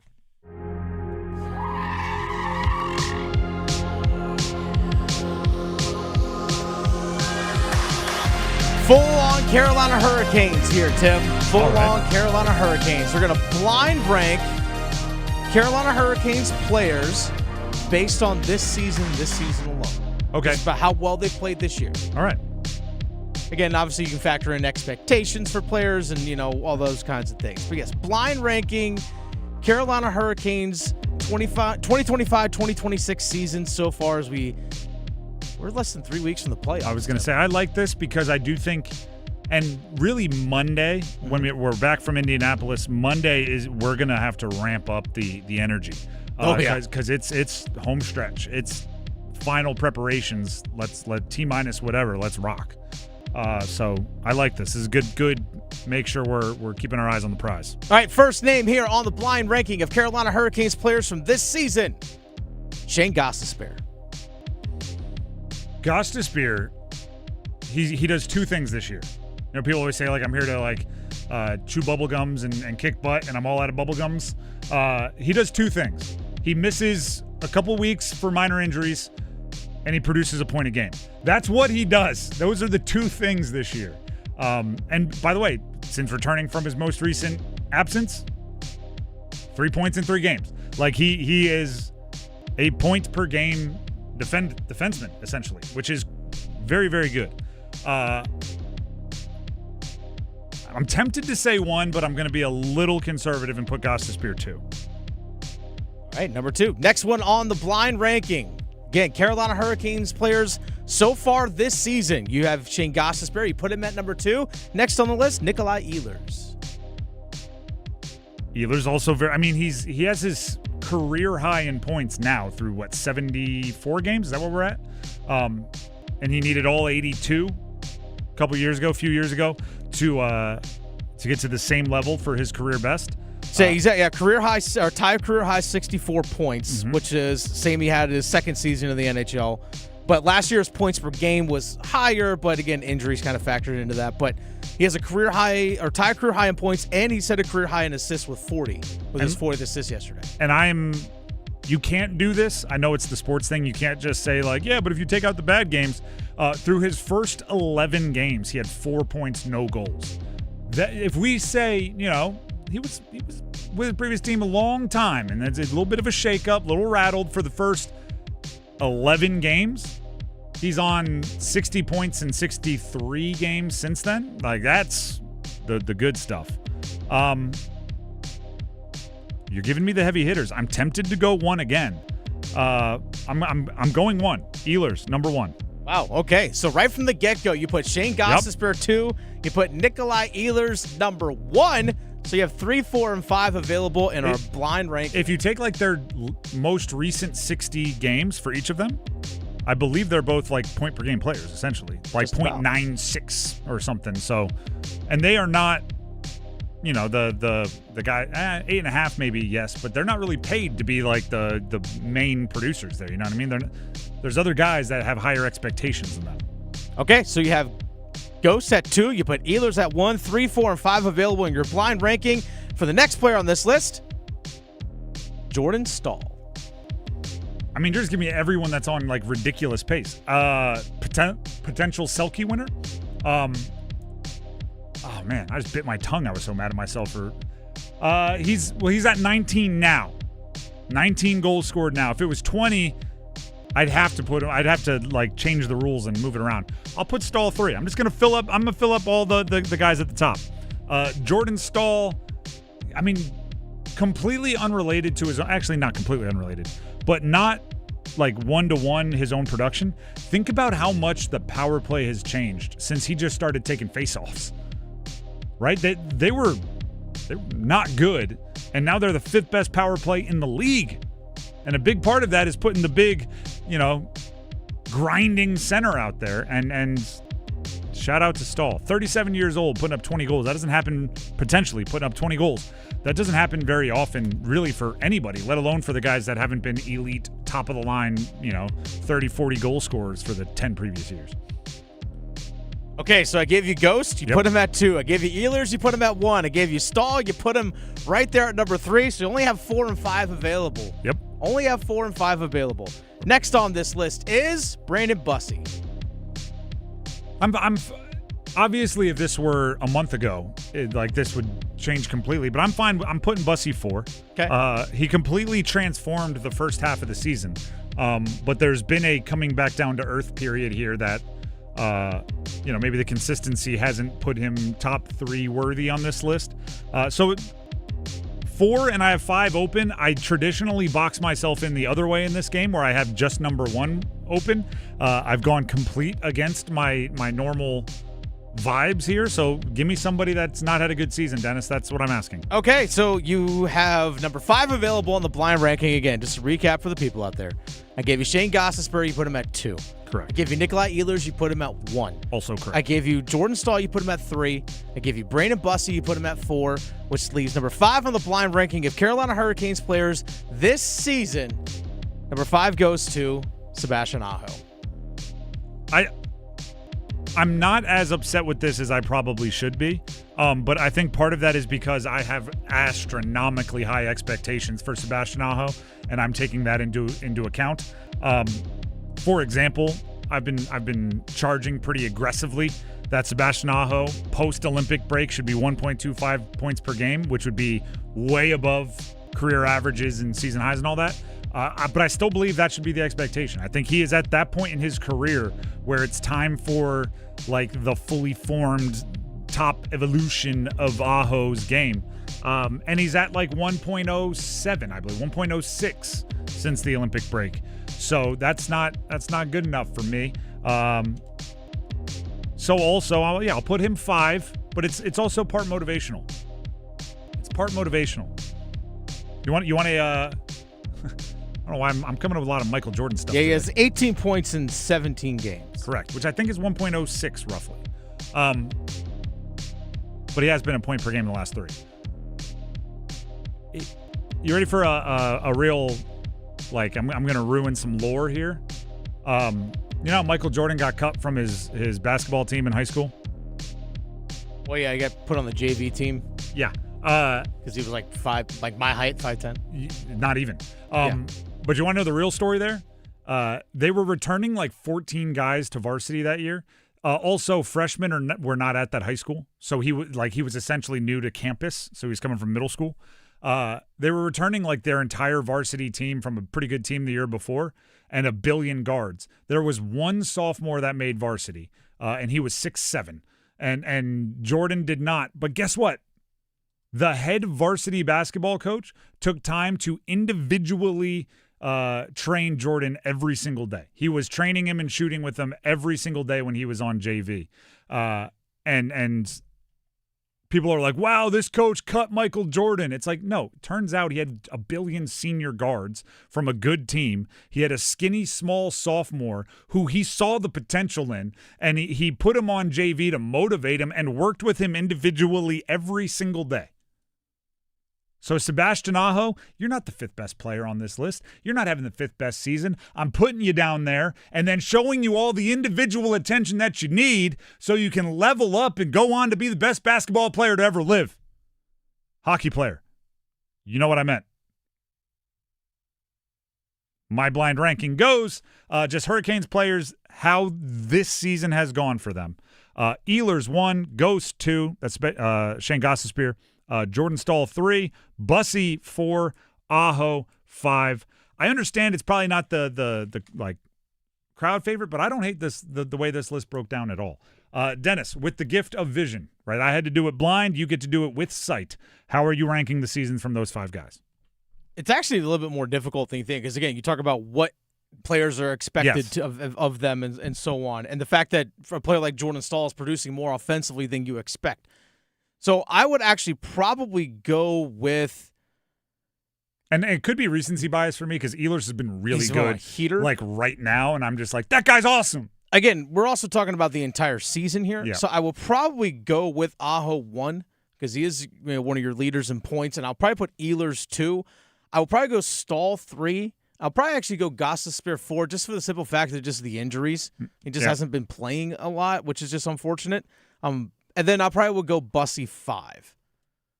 Probably is what I would go with. It's actually a lot more difficult than you'd think. And there is some in the eye of the beholder. Like I'm not holding injuries against Ghost too much. I mean, they happen. It's just it's unfortunate. It stinks. But yeah, if you did, I get it. the Aho, like if you don't have really, really high like he's living up to most reasonable expectations this year. Mine are just, I think, probably unreasonable, but I wear that proudly. I want more for him. So there's I'm fine with this list, but I acknowledge, like, in a perfect world, it's probably not right. Ghost has been so good, though. Ghost? When he plays, he's been great. Also, but I will also say this, especially in, like, the 5 games, because he's missed these chunks, like the 4 or 5 games back. I am very much an offensive player. I didn't play defense. I was quarterback, right? I am offensive. I get blinded by point production, right? And there have been some games where he gets like a power play assist and maybe a goal, or he does some good things offensively, but then he's maybe responsible for quite a few high danger chances the other way, turnovers and being a little rusty, which is reasonable coming out of a break. But there probably should be a little bit more emphasis on the rustiness when he comes back. When for me, it's just like, the dude got another assist. He hasn't played in 2 weeks, and he rolled out of bed and got a nice little goal there. Like, I just get so excited by that. So if you're lower on Ghost, I understand it. I just admittedly, like, I like offense, which is why this season's been really fun for me for the Carolina Hurricanes. We should talk about that also. They're scoring, but they're not necessarily preventing goals. Like, it's kind of a funhouse mirror version of the Carolina Hurricanes this year, and they are 100 points, flirting with the top of the conference, all those things, even with kind of an inverted production to their resume, or their reputation might be the better way to say that. And actually, we're going to hit some of that in Hurri-Cons and Cons coming up in a second. But first, text keyword music. I promised you an opportunity to win Turnpike Troubadours tickets, and this is how you do it. Text keyword music, MUSIC, to 919-860-5326. That's keyword music to 919-860-5326 for your chance to win a pair of tickets to see Turnpike Troubadours at Red Hat Amphitheater on October 10th. Do it, and you can win some tickets. Again, keyword, text it in, music, to 919-860-5326. There you go. Now we can jump into one of our favorite games. It is a Carolina Hurricanes specific edition of Cons and Cons. We call it Hurri-Cons and Cons. Well, to play great defense, you need one thing above all else. That starts with a W. Confidence. Confidence and concerns. Those are the two cons, Hurri-Cons and Cons. What are you most confident in, and what are you most concerned about for the Carolina Hurricanes? As always, if you want to answer the Hurri-Cons and Cons questions, jump into our YouTube live stream comments. Let us know what you are most confident in and most concerned about. Obviously, you can be concerned or confident about multiple things, but we don't want multiple answers. We just want what you're most confident and most concerned about. And as always, when someone has good news and bad news and you have to choose, you always take the bad news first, so we start with concerns. Dennis, what is your concern for the Carolina Hurricanes? And we're getting to nitty-gritty time. This is the stuff that's like, what are you concerned might cost them a playoff series and all of the negativity that comes with it? My concern right now for the Carolina Hurricanes, if you look at the last 7 games, they've scored 28 goals. They're 5-2 in those 7 games. They only have scored 9 5-on-5 goals in those 7 games. 9 of 28. They have scored more power play and they've scored more special teams goals. They have 11 power play goals in the last 7 games. They only have 9 5-on-5 goals. Because you have a couple 3-on-3 overtime winners. You got a penalty shot by Eric Robinson. You have shorthanded empty netters. You have those all mixed in there as well. Only 9 5-on-5 goals. There's something to be said for that. It's almost like, maybe they should just spend all their 5-on-5 time going around trying to draw penalties. We're not worried about getting goals. We're just worried about setting up. We score really well in power play right now. We're like 50%. So, just out there taking dives. Kidding. It's not. It's a good concern. It hadn't popped up in my my purview. My concern, and it's gonna be this way probably for a while. I got away from it in the middle of the season. I think it's still going to be goalies, right? If Bussy puts together like another 2 or 3 and you're looking at like 4 or 5 kind of straight solid outings, maybe I'll change it up. But both Montreal games recently kind of felt like, well, you just got out goalied a little bit. And if you look at the Carolina Hurricanes, where they've ended their season the past however many years, there's usually a Russian goaltender involved on the other side, playing pretty well. So goalies, maybe simple. And that might be one of those things that like every NHL team is a little worried about, unless you have a dude. But goalies is going to be my main concern there. There you go. Let's get to the more fun part of it all. Dennis, what are you most confident in? Which kind of ties into my concern of 5-on-5. It's special teams right now. In the last 7 games, they have 11 power play goals, but also 4 shorthanded goals, but also, again, special teams as a whole. Only 2 power play goals on 21 opportunities against. Just 2 power play goals allowed. They've actually scored more shorthanded goals. Now, granted, a couple of them have been shorthanded empty netters, but still, you have more shorthanded goals than you have allowed actual power play goals in the last 7 games. So special teams as a whole right now is carrying this team. Special teams have become, and I've said this on air already, much more fun. And what I mean by that is you do it anyway. Like anytime your team's on a power play, right, you quiet the conversation a little bit. Like, hold on, guys, hold on. We got the advantage. Hold on. We're on power play. This year, when you do that, you're just way more likely to end with, yeah, which is really, really fun. And I'm saying this year like 2026. They've been good on the power play in a few years in the past, but in 2026, they've been on a heater. My confidence is 2 guys, specifically their assist totals. Aho and Ehlers. They're both sitting on real fat, round numbers right now in assists. Aho picked up his 50th assist on a Svetch goal. And Ehlers is up to 40. 40 assists for Ehlers, which is a career high. Aho with 50. Like, obviously, he's Sebastian Aho. You expect a lot of it. But, you never want to take 50 assists for granted. You never want to take 40 assists for granted from those particular individuals. And then you mix in their point totals, and they're also contributing as goal scorers and everything else. I just think, they're seeing the ice very, very well. And like, I don't think it can be overstated that like Svetch is having a very, very good season, but he's also had a couple goals just put on an absolute platter for him by both Aho and Ehlers, right? Where they do all of the work and he just puts it in the back of the net, and we get excited about Svetch. And the same is true for a few other guys, right? They're getting into a rhythm because of how they're being set up by Aho, Ehlers, and Jarvis and others. Like, they're not the only ones making good passes, but those 2 in particular, very confident in the way that they handle setting up their teammates. And that is Hurri-Cons Cons here on The Drive with Tim Donnelly on 99.9 The Fan. As always, you can send yours in, as I said, on our YouTube live stream comments. What are you most confident and most concerned about for the Carolina Hurricanes?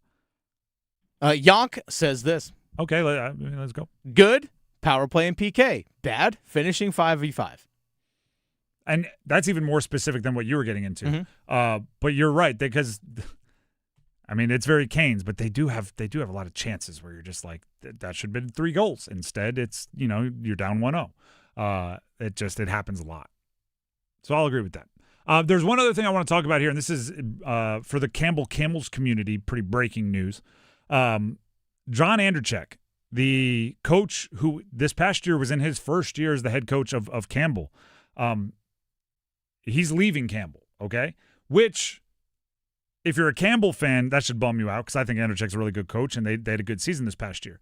But there's a specific part of this that I think applies to everyone in college basketball right now that you should be interested in. So John Andrzejczyk was an assistant at Florida under Todd Golden. They won a national championship. He left and became the head coach at Campbell. They had a good year. He made some promises.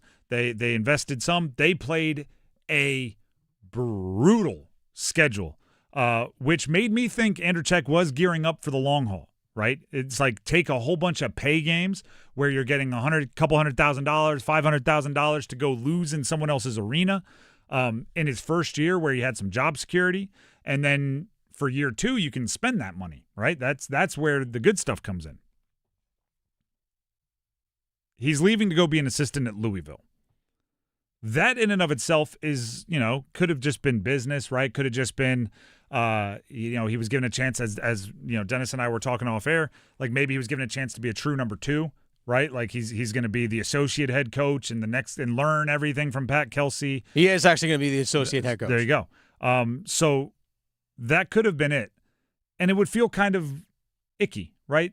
Not quite Will Wade, right? But it would feel kind of like, something's, you took the Campbell job for 1 year and jumped at the first until you read Andrzejczyk's statement, right? He put out a statement today. I'm not going to read you the whole thing. But here's paragraph 3 to the Campbell community from John Andrzejczyk and announcing he is leaving Campbell. Over the last 6 months, it has become clear that Campbell has made the decision to shift their commitment from basketball. Simply put, the institution now has different priorities, and they are not compatible with putting the kind of team on the floor that you deserve. As difficult as this is, I respect the decision and understand it as one the university feels it must make in what are unprecedented times in higher education. So now I'm moving on from reading the statement. That's fascinating to me.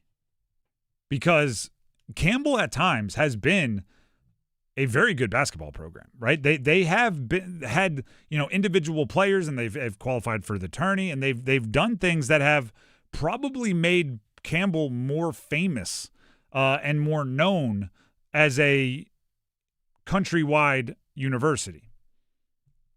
We've talked about, like with High Point, right? High Point had a big upset this year, and suddenly everybody across the country is talking about the programs that they have, for networking, and they teach their students how to interact with CEOs, and they have these kind of specialized programs that, quite frankly, the nation would not have been talking about if they didn't upset Wisconsin in the tournament. So Campbell is essentially looking at what I think is a good coach that appeared to be building some things, had some good players on their roster this year. And as they hit the transfer portal, you could see what he was doing. He was complimenting them and saying, like, looking forward to you going out there and making millions because he was going to use that in recruiting the next year. He was building a very modern mid-major basketball program, and he's leaving after, in his words, it became clear Campbell has made the decision to shift their commitment from basketball. And I just wonder, not saying it's right or wrong. I've never been an administrator in any kind of higher education, so I'm sure the financial decisions are difficult. I'm wondering what's going to be the front porch of Campbell now, right? What is the thing that is going to get you out-of-state applicants? What is the thing that is going to put Campbell on everybody's timelines? Because basketball, granted, it would take an investment, but it can do that. I know people that didn't know what Davidson was until Steph Curry was around, right? Oh, and I was in Maryland, and all of a sudden everybody was applying to Davidson. Oh, yeah. Like that. Shouts to the Wildcats. And I'm not saying you have to go find Steph Curry, but you win a game in the tournament, and you'll see the business benefits of that. And now, again, Andrzejczyk goes to Louisville. That's good for the ACC. I think good coaches, good coaching staffs are worth it. But now the Triangle's got to go up against a really good coaching staff over there in Louisville. Andrzejczyk boosts them, I believe. I want to say they had a stud at Campbell that might have a year or two of eligibility left. Would not be surprised if he's in Louisville in a couple of days. Portal, by the way, opens April 7th, if you're counting. The Drive with Tim Donnelly, 99.9 The Fan. Before we move on and we get to a feedback frenzy, here's Dennis Cox with some info. Hey, folks, Dennis Cox here real quick for Loan Pronto. Folks, stop letting all that high-interest debt weigh you down. Pay it all off in days with Loan Pronto's Rapid Equity Loan. It's a completely hassle-free way to cash out your home equity with no appraisals, no paperwork, no waiting. Loan Pronto's Rapid Equity Loan uses AI-driven tech to get you approved for cash out in as little as 1 day with a rate that's at a 3-year low. One client got $100,000 approved in under 24 hours, wiped out all their credit cards, started a home improvement project, and cut their monthly expenses by $1,500. Call Loan Pronto now and see how much cash you can get with no hard credit pull up front. Just imagine, this time next week, you could be credit card debt-free. Loan Pronto, A+ rated by the BBB with nearly 2,800 5-star Google reviews. Call 919-381-1760 or visit loanpronto.com. 919-381-1760, loanpronto.com. Equal housing lender, NMLS 166171 on approved credit, NMLSconsumeraccess.org. The Drive with Tim Donnelly, 99.9 The Fan, hears from many of you online in a feedback frenzy. Coming up. Evan, Canty, and Michelle are unsportsmanlike. Everything that you can say about Aaron Judge, you can also in a lot of ways apply it to Bryce Harper, and you can absolutely apply it to Mike Trout. You have these guys who you think are going to be the one that is going to be the superstar that wins and wins consistently. And all of these guys haven't done it. All of those guys go into the what if category, and I think that's been detrimental to the game. Mornings from 6 to 9 on 99.9 The Fan, the Triangle Sports Leader. If you're exhausted, not just tired, but worn down, this message is for you. I'm Brandon Giggling, president of Parkway Sleep Health Centers. Across North Carolina, many people wait months, sometimes over a year, just to start sleep care. That wait isn't normal, and it isn't necessary. At Parkway, most patients are seen within weeks, with virtual consultations and home sleep studies that remove unnecessary delays. Sleep care shouldn't have to depend on how long you're willing to wait. Parkway Sleep, your fastest path to better sleep. Start today at parkwaysleep.com. Sound sleep, sound health. This April, the party's in Cary as Abbey Road Tavern and Grill Cary celebrates 30 years of great food, drinks, and unforgettable nights. The 3-day anniversary bash starts Friday night, April 10th, with live music and beer reps handing out freebies. Saturday the 11th is an all-day outdoor party with local bands and a draft truck pouring cold ones. Wrap it up on Sunday the 12th with a hangover party featuring Totally Otis and killer drink specials all weekend long. All happening at Abbey Road Tavern and Grill in Cary. Details at abbeyroadnc.com.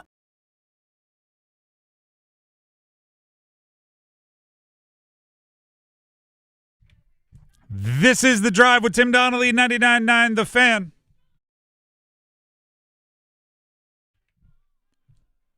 All right, everybody.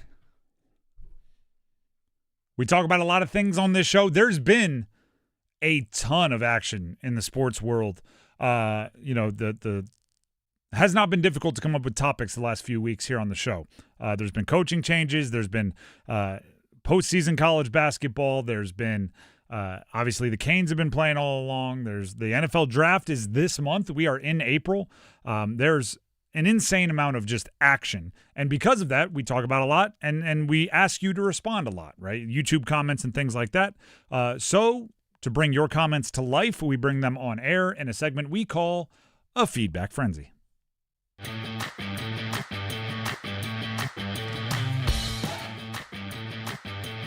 All right, this one actually comes from a conversation we were having earlier today regarding UNC basketball. This one comes from the Sleepy Hollow on our YouTube live chat. Tommy Lloyd is the head coach of UNC basketball. Just a statement. He is? You know what? I'm not, like, I want to be clear. I don't have any insight on any of it. There is a world, like, there is a possibility that there's at least, like, a handshake and a nod deal, right? Like one of those, hey, I know you got to finish the Final Four, but you're our guy if you want to be. And he kind of went like, I'm your guy. All right. You know, if you say this publicly, I'll deny it to my deathbed and then deal off. Like, there's a world where there's some kind of an agreement, or his agent is already like hammering home numbers and things. I'm not going to say you're wrong, but I just have no reason to also, like, I have no reason on the other side to say you're right either. It's possible, but I don't know.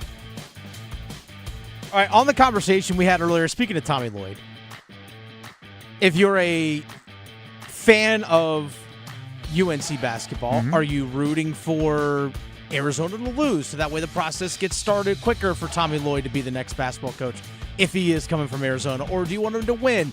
Whatever it might be. This one comes from Sources Say Media on our YouTube live chat. Talking about who do you want to win? Do you want to root for Michigan? Yep. Like you mentioned that. Do you root for Michigan? Sources Say Media says, hell no. Elliot Cadeau is on Michigan. Arizona all day. You know what? I should have known. I respect it. I was thinking so big picture that I missed the forest for the trees. That tracks. Arizona is fairly homegrown, if I'm not mistaken, right? I know they have the 3 freshmen that are obviously like Arizona, so the 3 stud freshmen that could all be kind of high draft picks. All right, I'm with you. I apologize. I completely forgot the whole Elliot Cadeau of it all. Yeah, let's see here. They have actually a few international players as well. But now that you bring it up, would you not trade like an Elliot Cadeau coattails to a championship if that meant you got Tommy Lloyd and he got to get to work before the transfer portal? I don't know. Like there's petty, but you don't want to put the petty over your own success. You know what I mean? Like I'm all for petty as long as it doesn't negatively impact me. Like I'm not sacrificing things that I like just so my it's not dragging someone else into the pool with me. I'd rather just not go in the pool. You know what I mean? All right, next one here. This one comes from the conversation we had earlier about Justin Gainey being introduced officially as the head coach of NC State basketball earlier today. This one comes from a Lively AJ. Lively AJ says, really need to look at bringing on Julius Hodge. He is working as a head coach at a school with way less resources, and he's running an entire program, recruiting, administration, scheduling, and more. Everything these big schools have other individuals to compete. It's time. I don't want to be anti-Julius Hodge because obviously his presence would be popular with NC State, and part of running a college basketball program right now is building buzz. It's like the new currency is just how excited are people, because excitement brings the dollars. He's coaching the Lincoln Lions, which, yes, significantly less resources than an ACC program is the understatement of the year. But he's also competing against other teams with similar resources. He's not, he doesn't have to compare himself against Louisville and the other triangle teams and all that. So, it's kind of apples to apples with how he's operating there. But listen, if Justin Gainey thinks Julius Hodge is the right basketball mind to bring onto the staff, absolutely go for it, right? And if there's a tie, if there's 2 candidates to be an assistant and they're close in resume and quality and everything, you go with the Julius Hodge. But it's not a trump card for me. It's not like, oh, he's Julius Hodge, of course he gets the chair. It has to be both sides. By the way, Arizona actually has a transfer on their roster, Anthony Delorso, who played his first 2 years at Campbell. But, see, Tommy Lloyd's already used to the area. He already understands the area. Come on, he's practically has a home here. You think he went to Bob Barker Stadium to recruit him? He may have. And Andrew Check's going, if they made a bigger commitment, I would have been able to keep him, even though I was at Florida when that happened. Yeah, but they have Jaden Bradley from Alabama. They have Delorso from Campbell. They actually have Jackson Francois from Missouri. Okay, so they took a bunch. So they have a decent amount of guys. Evan Nelson from Harvard.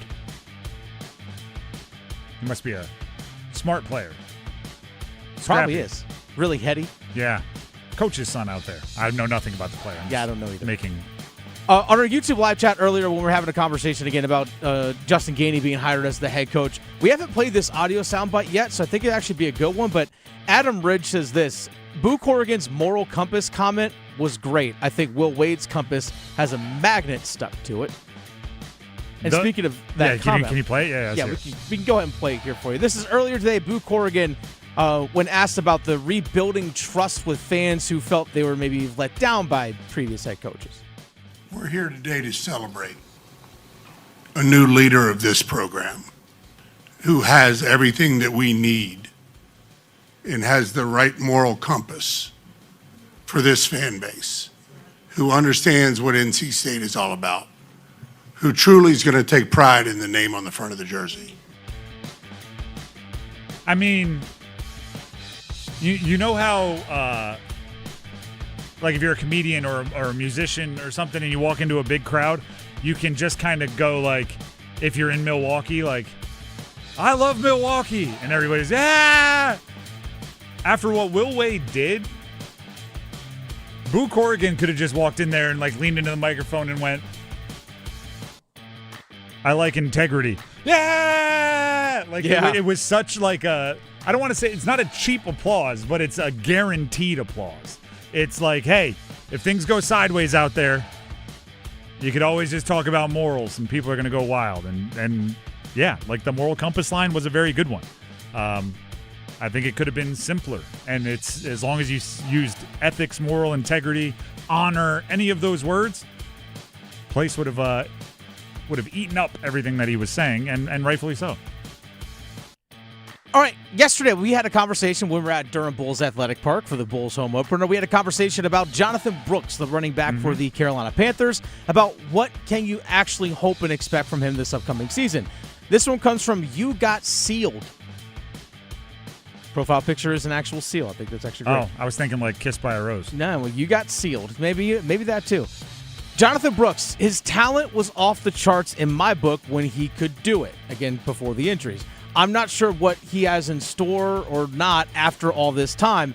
It's been too long to really judge at all. If he can withstand 10 touches a game for even half the season, I believe he'll break through and make a difference. But that's a lot of hope with not a lot of buck to back it up. I could not agree more. Could not agree more. And also, it's like if Jonathan Brooks flames out, okay, and I hope he doesn't. I hope he stays healthy and he, bucks the trend and goes on to have a long career and he's really, really good.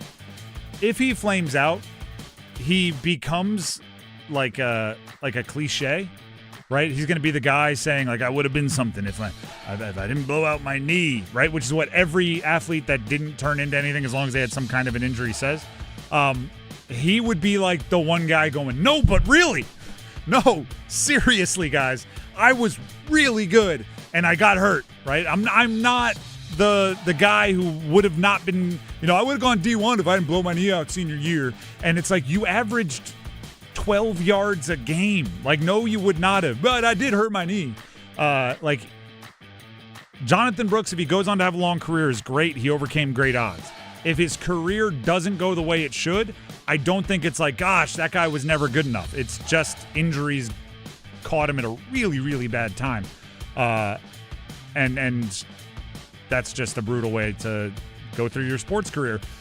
But it's not his fault. Like, you get hurt. It happens.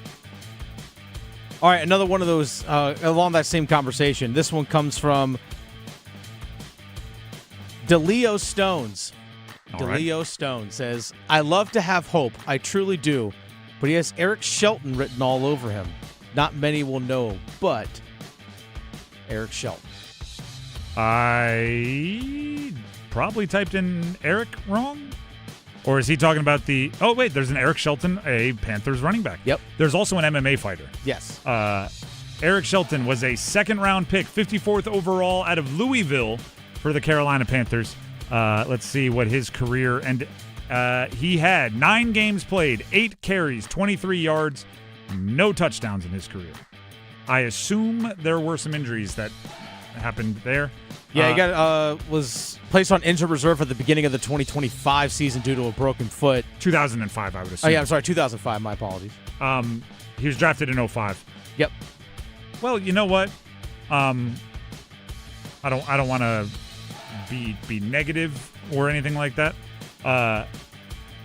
They did have some pretty good running backs that showed up, would have been shortly after that. That perhaps... Right, let me make sure I'm getting this right. Stephen Davis and Deshaun Foster, I think, were probably there. Deshaun Foster was. I think Stephen Davis probably was gone a little bit earlier. But when did Stewart and D'Angelo Williams and those guys start showing up? Because, that might be one of those. D'Angelo Williams was 06 to 14 in the league. Like, it might have been one, and Jonathan Stewart was drafted in 08. Might have been one of those blessings in disguise where it's like, hey, if he was cranking out like 600 yards a season, maybe they don't feel, they're just waiting for him to pop off, and they don't end up with, I think, probably one of the 2 most beloved running back combos in Panthers history.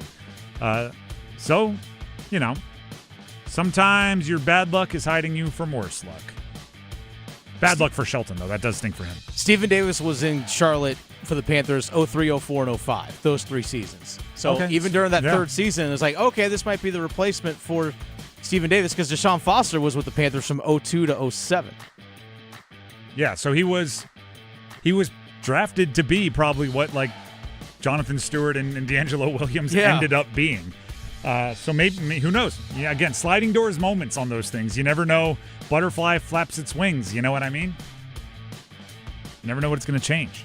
The Drive with Tim Donnelly, 99.9 The Fan. Before we move on, Tim Donnelly here for Bailey's Fine Jewelry, specifically the Fox and Bailey Watch Shop located inside Bailey's Fine Jewelry. There's a lot of talk about rockets and astronauts and things going on right now that could perhaps be going out to the moon. Well, guess what? One watch has been worn on the moon more than any other watch. It is the one that NASA has certified for moonwalks, and that is the Omega Speedmaster, a.k.a. the Omega Professional Moonwatch. And it is available in many different varieties, right? They do have the classic. They have the first first Omega in space, the FOI. First Omega in space, FOIS. There you go. They have the different dials, the different materials. It is all there at Bailey's Fine Jewelry in their Omega boutique. You have to check it out. Even if you're there to check out the pre-owned and vintage Rolex, or you're looking at the Glacé Original, you're there intending to check, or you're there shopping for earrings or diamonds of some kind, you should still walk over into the Omega boutique and look at the moon watches because they are that cool, they're that iconic, they're that historic, and everybody kind of has the moon on their mind right now, which is cool, right? It represents all of that curiosity and wonder that comes with space. So check it out. It's all at Bailey's Fine Jewelry, specifically at their Village District location in Raleigh. So check it out and make sure when you're there, you let them know you heard about it from me, Tim, right here on 99.9 The Fan. We have the starting 5 coming up next. Go ahead and stick around. Listen for the Get That Out of Here's. Rejection! Cameron Boozer got a piece! Get that out of there! The deep looks from downtown. McNeil locks up a 3 and connects left corner. Did he just do that? McNeil fires a 3, got it far corner, falling down. It's a 2-point game. The road to Indianapolis runs through 99.9 The Fan. Driven by Fast Park and Relax, Chapel Hill Tire and Roof Works. It's bow time. Finally, lunchtime. I'm starving. What's that? This is the Bojangler from Bojangles. Ooh, with the same bold flavor as their chicken? The same. And fries. The same. Huh. Well, I've got a PB&J. Yeah, that's not the same. A crispy fish fillet dusted in Bo's famous seasoning. With cheese and tartar sauce on a fluffy bun, the Bojangler's back. Hook one while you can. It's bow time. There's bow time, and then there's Bojangler time. You heard right. The Bojangler fish fillet sandwich is back for limited time at participating Bojangles. A light, flaky, perfectly seasoned fish fillet with lettuce, cheese, and tartar sauce tucked inside a bun. Make it a combo and add Bojangles seasoned fries and legendary iced tea.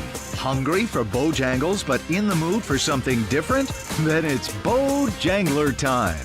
When your check engine light comes on, do you see a repair bill or do you see peace of mind? For 20 years, CarShield's been the name America trusts to help keep you on the road.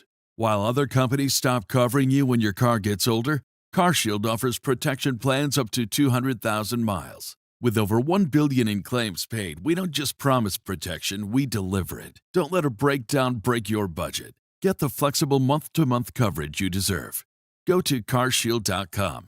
That's CarShield.com today. This Saturday, April 4th, elevate your game day with a North Carolina Courage. Kickoffs at 6:30 as they face the Portland Thorns. Upgrade to premium seating, lounges, party decks, and the best views in the house. Limited availability. Reserve now at nccourage.com or call 919-459-8144. I'm attorney Brian Ritchie. Big truck accidents can cause life-changing injuries, and life-changing injuries deserve life-changing money. I know big truck wrecks, and I know how to fight those big insurance companies. If you've been hurt by a big truck, contact us at ritchielaw.com. I'm on top of it. The Canes light the lamp here. WCMC HD1 Holly Springs, 99.9 The Fan, the Triangle Sports leader.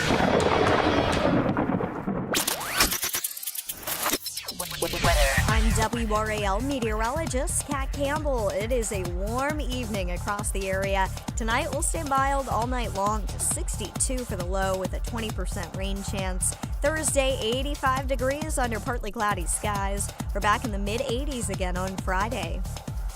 Weather update brought to you by Range Fest, presented by Capital Range and Firearms at the range at the True North in Oxford on Saturday, April 11th. Experience a day of shooting activities for all skill levels, live music, games, and delicious food. Tickets at rangefest.com. Again, rangefest.com. 5 o'clock check of your money. Dow Jones at the closing bell today, up 224 points to 46,565. It's 5 o'clock. Time to serve up the biggest sports stories of the day. Here comes your starting five. The Drive with Tim Donnelly, 99.9 The Fan. It's an April 1st edition of the show. It is a Wednesday, and we start the starting five, as we often do, with number 5.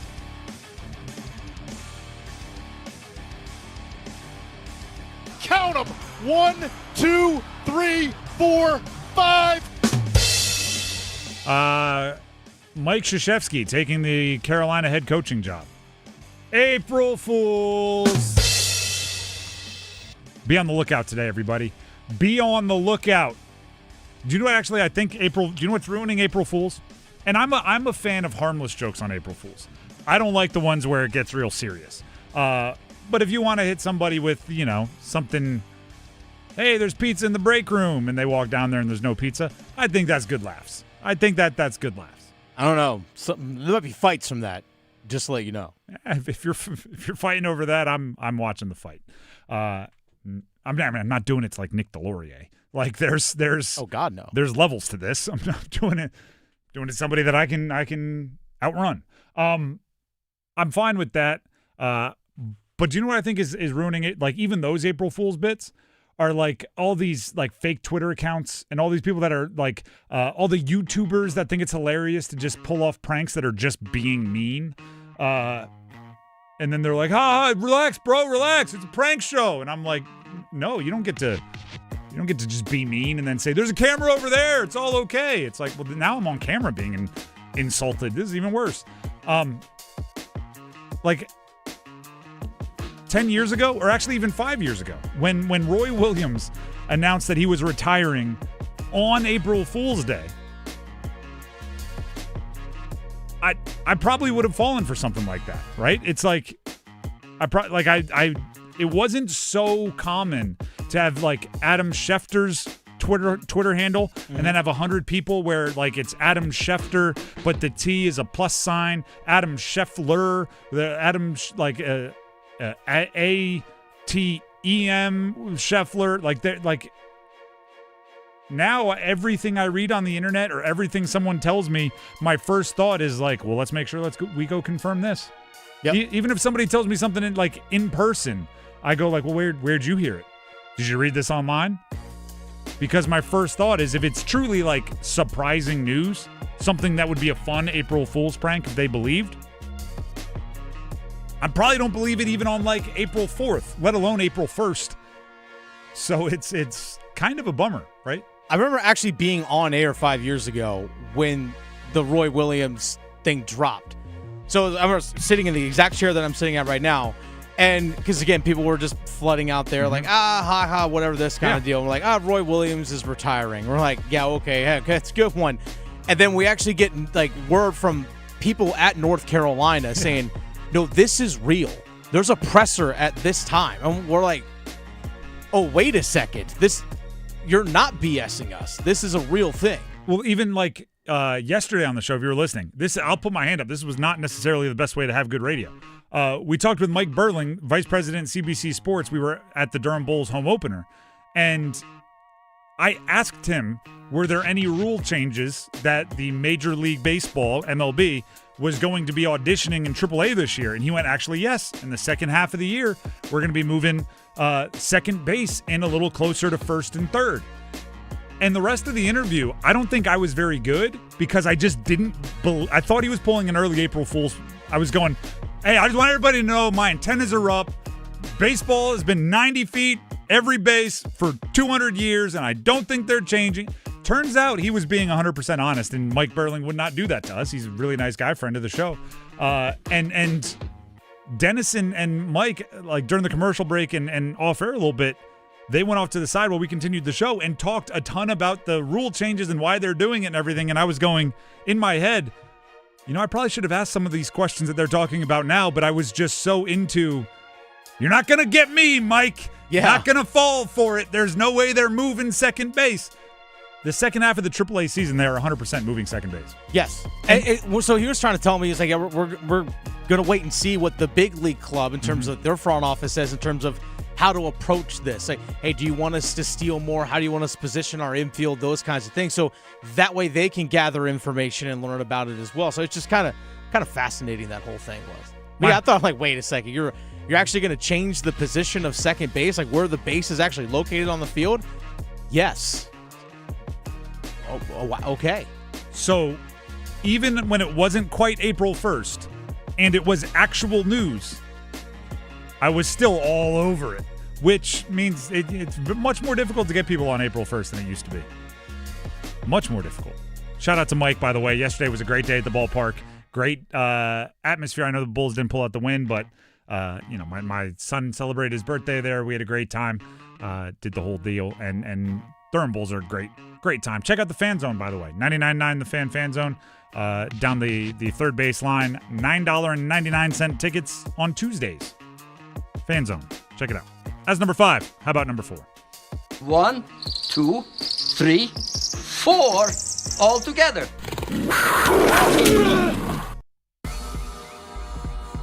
Dan Morgan, Carolina Panthers general manager, was on, I think it's some kind of FanDuel product, but it's a show called Up and Adams with Kay Adams. And he was asked about the future of Bryce Young with the Carolina Panthers. And, his answer was a little bit different than some of the things we've been hearing about Bryce. So we'll play it for you here and see if you notice the differences. Bryce is definitely our future.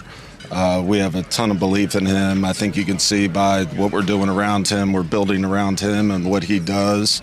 He's just a special guy, just the way he carries himself in the building every day, the leader that he's becoming, the command that he's taking to the offense. Like, we're super excited, as he would say about it. You were in the room when he was drafted. Yeah. You were part of that. So what, like when he has a year like he has last year, yeah, how personally rewarding is that for you? I mean, more so for him than for me, because obviously I'm reaping the benefits of him playing really well. But it just shows, like, for somebody to get benched, come back and be as resilient as he is, I just have so much respect for who he is, not only as a football player, but as a human being. He's a special person, so we're lucky to have him. It's really hard to change. It sounds like it went from a conversation of if we're going to do a long-term to a when. Is that fair to categorize? Yeah, I mean, I think those are things that we're still talking through and, trying to figure out the timing on. But, again, like I said, Bryce is definitely part of our future plans, and he's a big part of the future plans, and we're excited about where he's going. So first of all, a lot of that is stuff we've heard before. And actually, I believe Bryce makes it easy for the Panthers to dance around conversations about his future with the team if they want to. And I'll explain why in a second. The part that made my ears perk up, definitely part of our future, big part of our future. Because that sounds, granted, it's not the same as signing a contract, but that sounds like a decision has been made that he's going to be, around for at least, and given the keys to the franchise for a little bit. That is a big decision for what I think is a guy going into a very important make-or-break season and has to build off of what he did last year if he wants to be a big part of the future. Here's what I mean when I say I think Bryce makes it easy for them to dance around questions if they want to. And I've said this from the very jump with Bryce. It appears he's done everything right, meaning work hard, show up, lead. When he gets benched, he stays engaged. He continues to lead. He plays through injury. He's tough. So anytime somebody wants to talk about Bryce, you can filibuster for like 10 minutes saying all positive things, not lie once, and not really say anything about whether you're going to commit to him as your quarterback or not. Right? It's more difficult when you have, like a stereotypically lackadaisical bust, and it's like, well, they're great to have around. It's like, no, they're not. They work real hard. They don't watch any film. Like Bryce, all of that is true, right? He does say the right things. He does do the right things. So they can just say that. There's really no requirement that you go to the definitely a part of our future. We're going to build around him. We're going to customize this. That is more emphatic from Dan Morgan than we've heard from the powers that be about Bryce in recent years. Maybe it means something. Maybe it's just talk. Only time will tell. That's number 4. Let's get to number 3.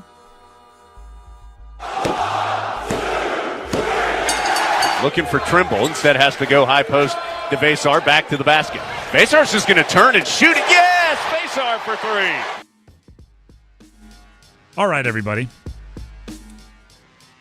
Carolina Tar Heels, that they still don't have a coach. We're still waiting.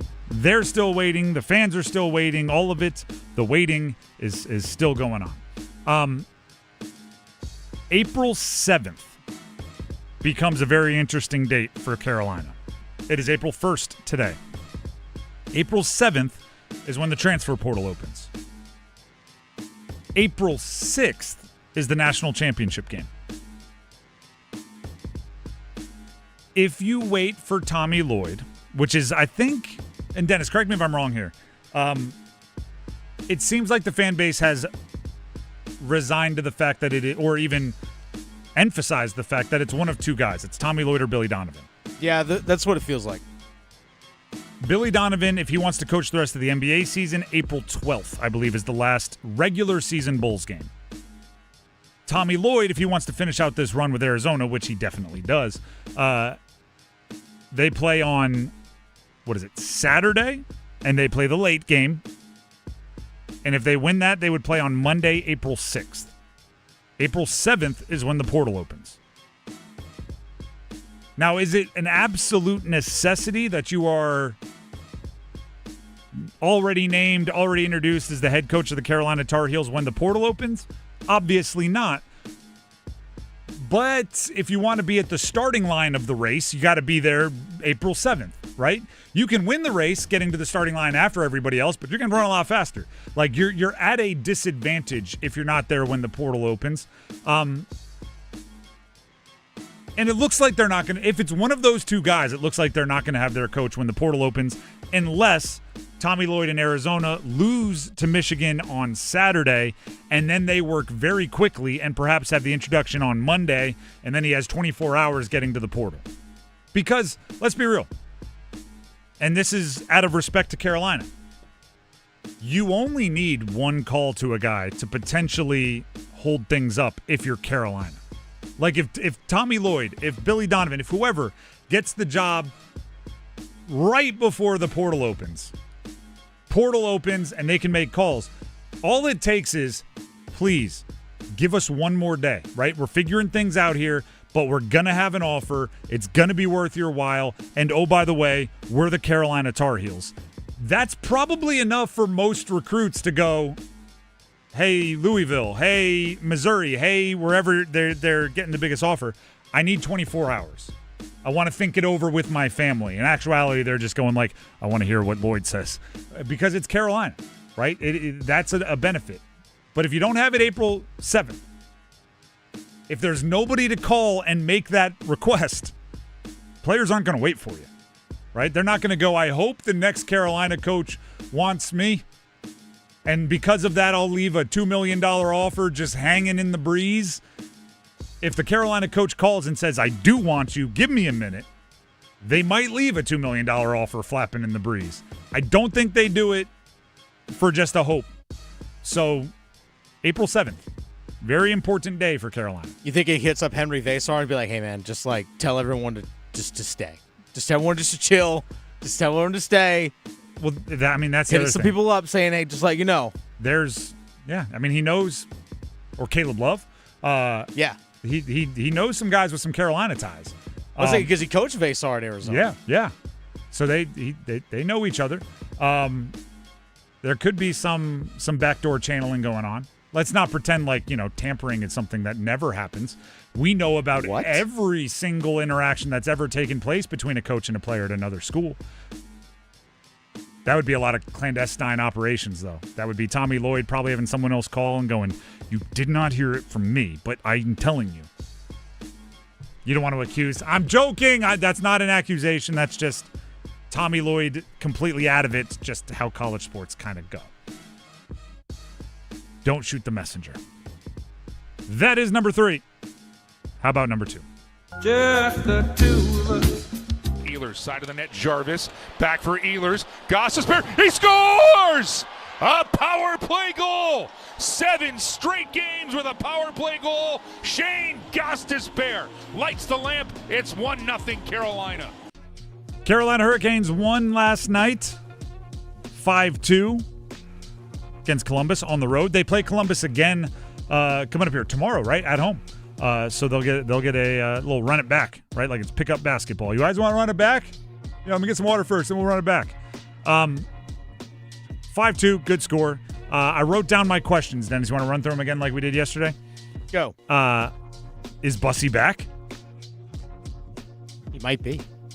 He looked good again yesterday. Real good. Yesterday I asked, is the power play awesome? Yeah. Because they had worked their way up to 9th in the league in power play percentage. 24 hours I will ask, is the power play awesome? Because they've worked their way up to 5th in the league in power play percentage, jumping another 4 spots in the last 24 hours. Over the last 7 games, they are 11 of 23, so darn near 50%. Here's a more prediction question. This is kind of a copper drop style. Okay. Is Svetch going to get to 30 goals? He's at 27.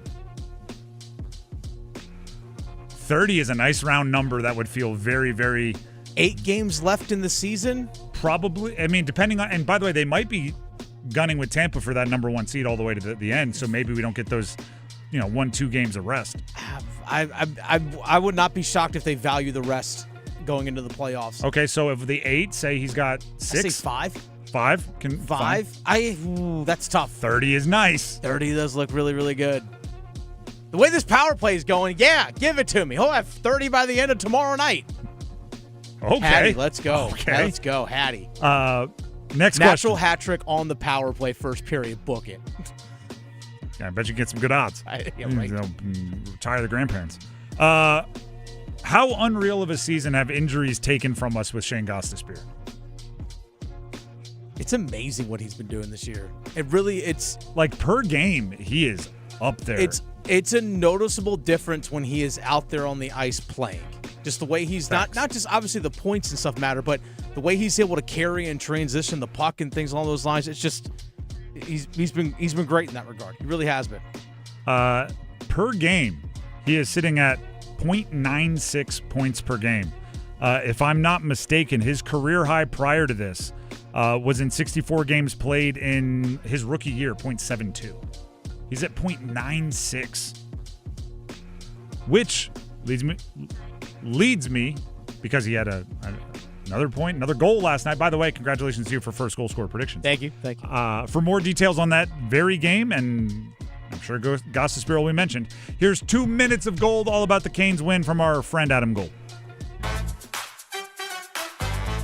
Hey, it's Adam Gold, and I've got 2 minutes for 2 players who helped provide Carolina with 2 big points as Carolina beat Columbus 5-2 last night in Columbus, first of a home and home. And it's all brought to us by Parkway Sleep Health Centers, parkwaysleep.com. Last night, Brandon Bussy in net and was divine. Spinning pass out front. Bussy makes the save on Marchenko. What a save. Shot for Bussy. Marchenko. Oh, dear Bussy. What a pad save as he robs Marchenko. Now out in front. Oh, Bussy again.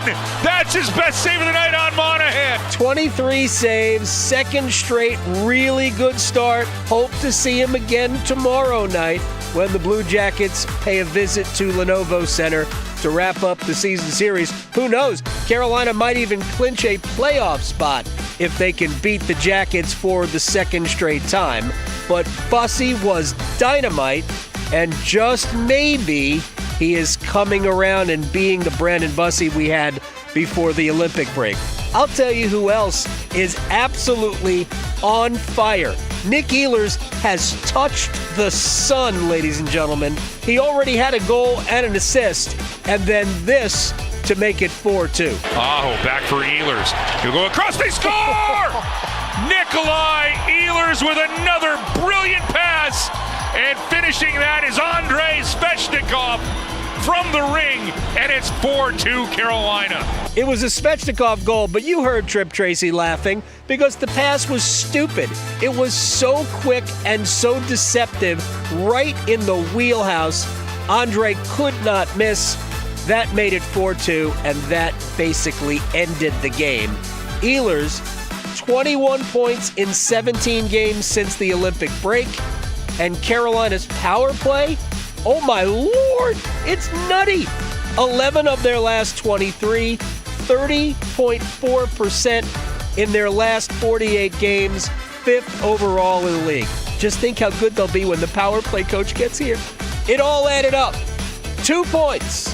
Love it. See everybody tomorrow night.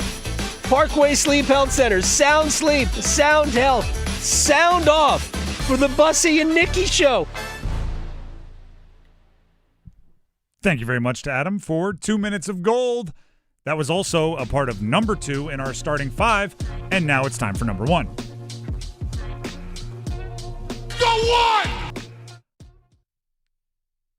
Justin Gainey announced as head coach earlier today, press conference and all of the NC State men's basketball team.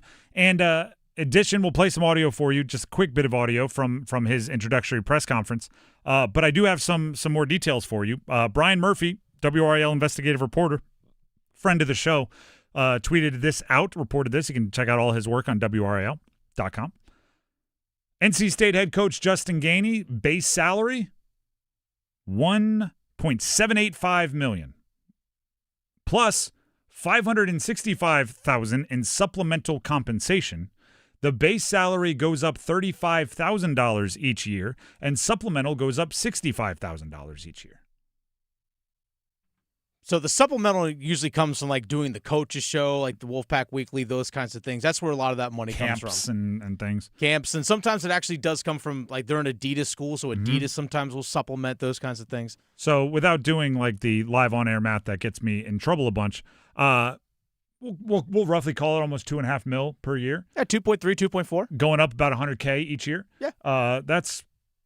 That's good, and I think that leaves a lot of meat on the bone for their powers that be and boosters that be to continue to afford NIL support that is necessary. I promised you a little bit of audio, so we'll give you a little bit of audio. Here is Justin Gainey on understanding what it takes to play at North Carolina State, NC State, because he did so. You got to have a certain type of toughness to be here. And if you look at my career, my path, I was never the tallest guy. I was never the fastest. I wouldn't say I always shot the ball the best. But the one thing that I prided myself on was toughness. And I tried to bring that every day. And as long as I'm your head coach, you can count on that every single day, that I'm going to bring that toughness. And all of my teams and my staff and everybody that's in contact with us will have that toughness. That's Justin Gainey. I think he did well. Nothing too crazy, nothing too big, nothing too small, nothing too outlandish, but also maybe learn from his predecessor, right? Will Wade made some promises, and that put a lot of extra pressure on him for his first year. Justin Gainey promising things like toughness, promising things like, energy and that sort of deal. It's a little bit more difficult to fall short of those because they're objective. So perhaps a lesson learned and a different way forward for the next head coach. And now we know his compensation. That is the starting 5 here on The Drive with Tim Donnelly. Before we grab our numbers game contestants, Dennis has something he would like to tell you. I do. Dennis Cox here real quick for my good friends over at Law Tigers. Something I'm very much excited about. Obviously, this time of year, being out on the bike, being out there on the motorcycle, just enjoying the open road. But I also understand as a motorcycle rider that you always have to be cautious and safe when you're out there on the road.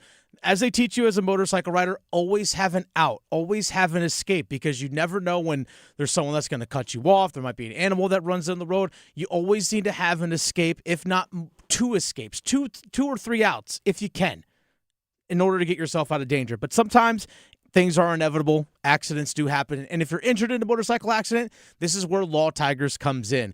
Law Tigers, they're part of the motorcycle riding community. They are there to stand up for you and fight for you when you need it. Your case evaluation with Law Tigers is always free, and you don't owe a dime until your case settles. Here's the thing, though. Contact them at 1-800-LAW-TIGERS or visit lawtigers.com even before you get in touch with the insurance company. Insurance companies want to give you the least amount possible. Again, Law Tigers, they're there to fight for you. Law Tigers, North Carolina's motorcycle lawyers. Law Tigers is a network of independent law firms who are members of the American Association of Motorcycle Injury Lawyers. Law Tigers is not a law firm. The Drive with Tim Donnelly, 99.9 The Fan, needs numbers game contestants. We have Weezer tickets, so call 919-860-5326. I understand I said that fast. I'll slow it down. 919-860-5326. Call in now for your chance to win Weezer tickets when they come to the Lenovo Center on October 4th, but you have to play the numbers game. So bring your jersey number trivia minds to the contest. 919-860-5326. We need 2 contestants because the numbers game is next. Evan, Canty, and Michelle are unsportsmanlike. Everything that you can say about Aaron Judge, you can also in a lot of ways apply it to Bryce Harper, and you can absolutely apply it to Mike Trout. You have these guys who you think are going to be the one that is going to be the superstar that wins and wins consistently. And all of these guys haven't done it. All of those guys go into the what if category, and I think that's been detrimental to the game. Mornings from 6 to 9 on 99.9 The Fan, the Triangle Sports Leader. This is the story of the one.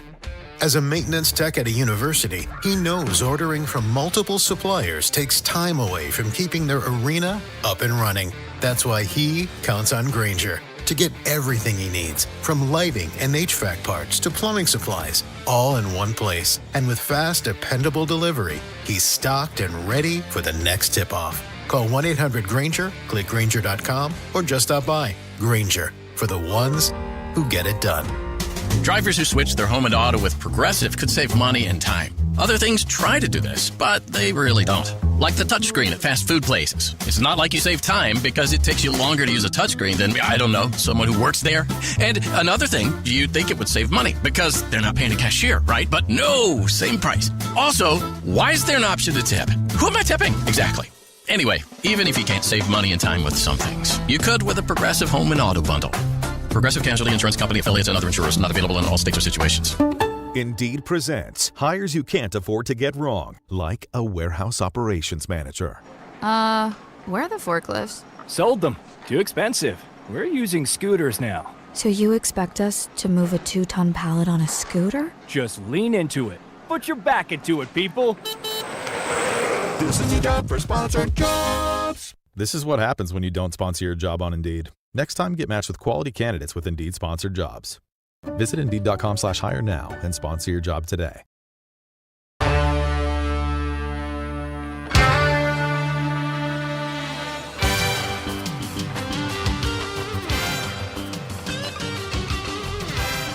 The Drive with Tim Donnelly, 99.9 The Fan.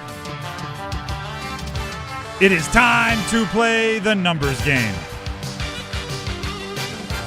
Wednesday edition of the show, and we are welcoming our contestants. We have Dylan in Northeast Raleigh, and we have Bear in Clayton, and they will be battling it out for tickets to see Weezer when they come to the area in October. Weezer at the Lenovo Center on October 4th. As always, we'll bring them both onto the show, our contestants, ask them the same question. They will then, or actually Dennis will pick his favorite answer, and that person will get to go first, and we'll go from there. We'll start with Dylan in Northeast Raleigh. Dylan, are you there? Yeah. Dylan, can you hear us? Yeah, Howie. Okay, perfect. I hope we get a clear connection here. The question for today, Dennis and I, right after this show, are flying to Indianapolis for the Final Four. What is the worst part about traveling? Connection flights. Dennis, any follow-ups? No. All right. We move to Bear and Clayton. Bear, are you there? I'm here. All right. The same question to you. Dennis and I are running out of the studio straight to the airport as soon as we're off here. So the question is, what is the worst part about traveling? Well, it's got to be security, and now with the TSA situation too, it's even longer. All right. I mean, these are 2 1 seeds in the bracket, Dennis. Dylan goes with connecting flights because you're always stressed about it, and we do have a connection tonight. We do.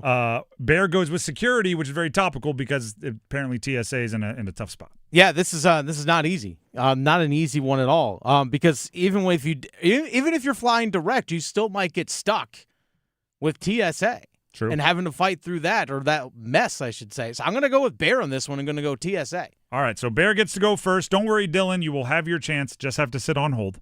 So bear with us for a second. Bear, can you hear me? Are you ready to roll? Yes, sir. All right. The categories are, you get to choose one, 2022 WNBA All-Stars, fictional baseball players from movies, Formula One drivers, they can be current or past, or Canadian national soccer team members. Let's go with the fictional baseball players. All right, fictional baseball players specifically from movies, if that helps you out. I'll give you the team and the player. Give me the jersey number as quickly as you can. There will be 30 seconds on the clock. You have 1 pass if you need it. Do you have any questions before we get started? No. All right, your time will start when you hear the horn. Ricky Vaughn, Major League. 99. Correct. Billy Chappell, For the Love of the Game. 37. Incorrect. Roy Hobbs, The Natural. Pass. Nuke LaLoosh, Bull Durham. 99. Incorrect. Billy Chappell, For the Love of the Game. 31. Incorrect. Roy Hobbs, The Natural. 17. Incorrect. Nuke LaLoosh, Bull Durham.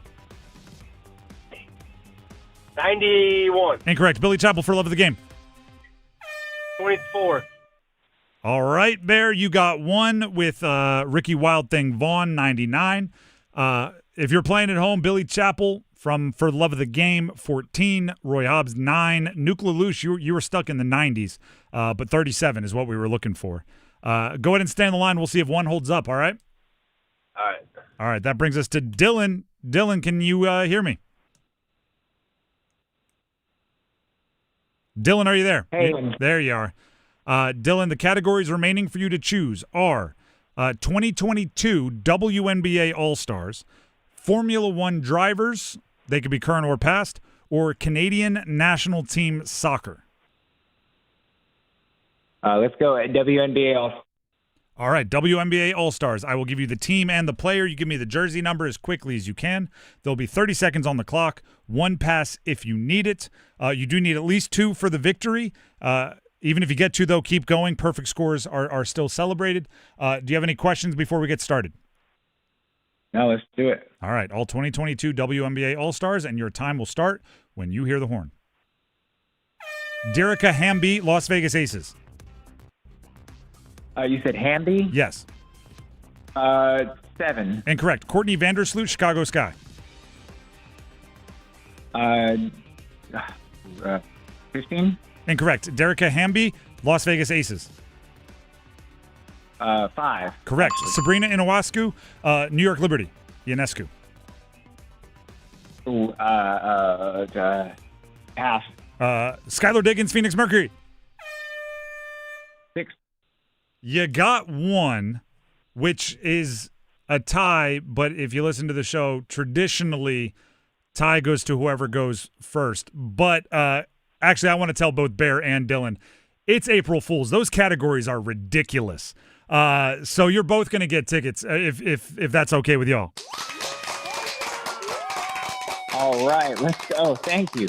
I have to give both of you a bunch of credit because you got one. I looked at these categories and went, oh, this is going to be zippy, and it's going to be funny when I tell them. But you guys each pulled one. That's pretty darn good. You know, someone out there is like, oh, I'd take F1 right now. Give me F1 right now. I didn't know F1 had numbers. Oh, yeah. I mean, I know that they, like, I can recognize cars and everything and their teams and everything. I didn't know they had numbers. But I don't watch F1, so that probably tells everything you need to know there. So congratulations to Dylan. Congratulations to Bear. Both of you stay on hold for being good sports about it. I mean, they probably called in. They know we have, like, you know, Hurricanes throughout history, Panthers throughout history pretty much every day, an NBA one. And they're like, oh, of course, I get Canadian national soccer team as an option.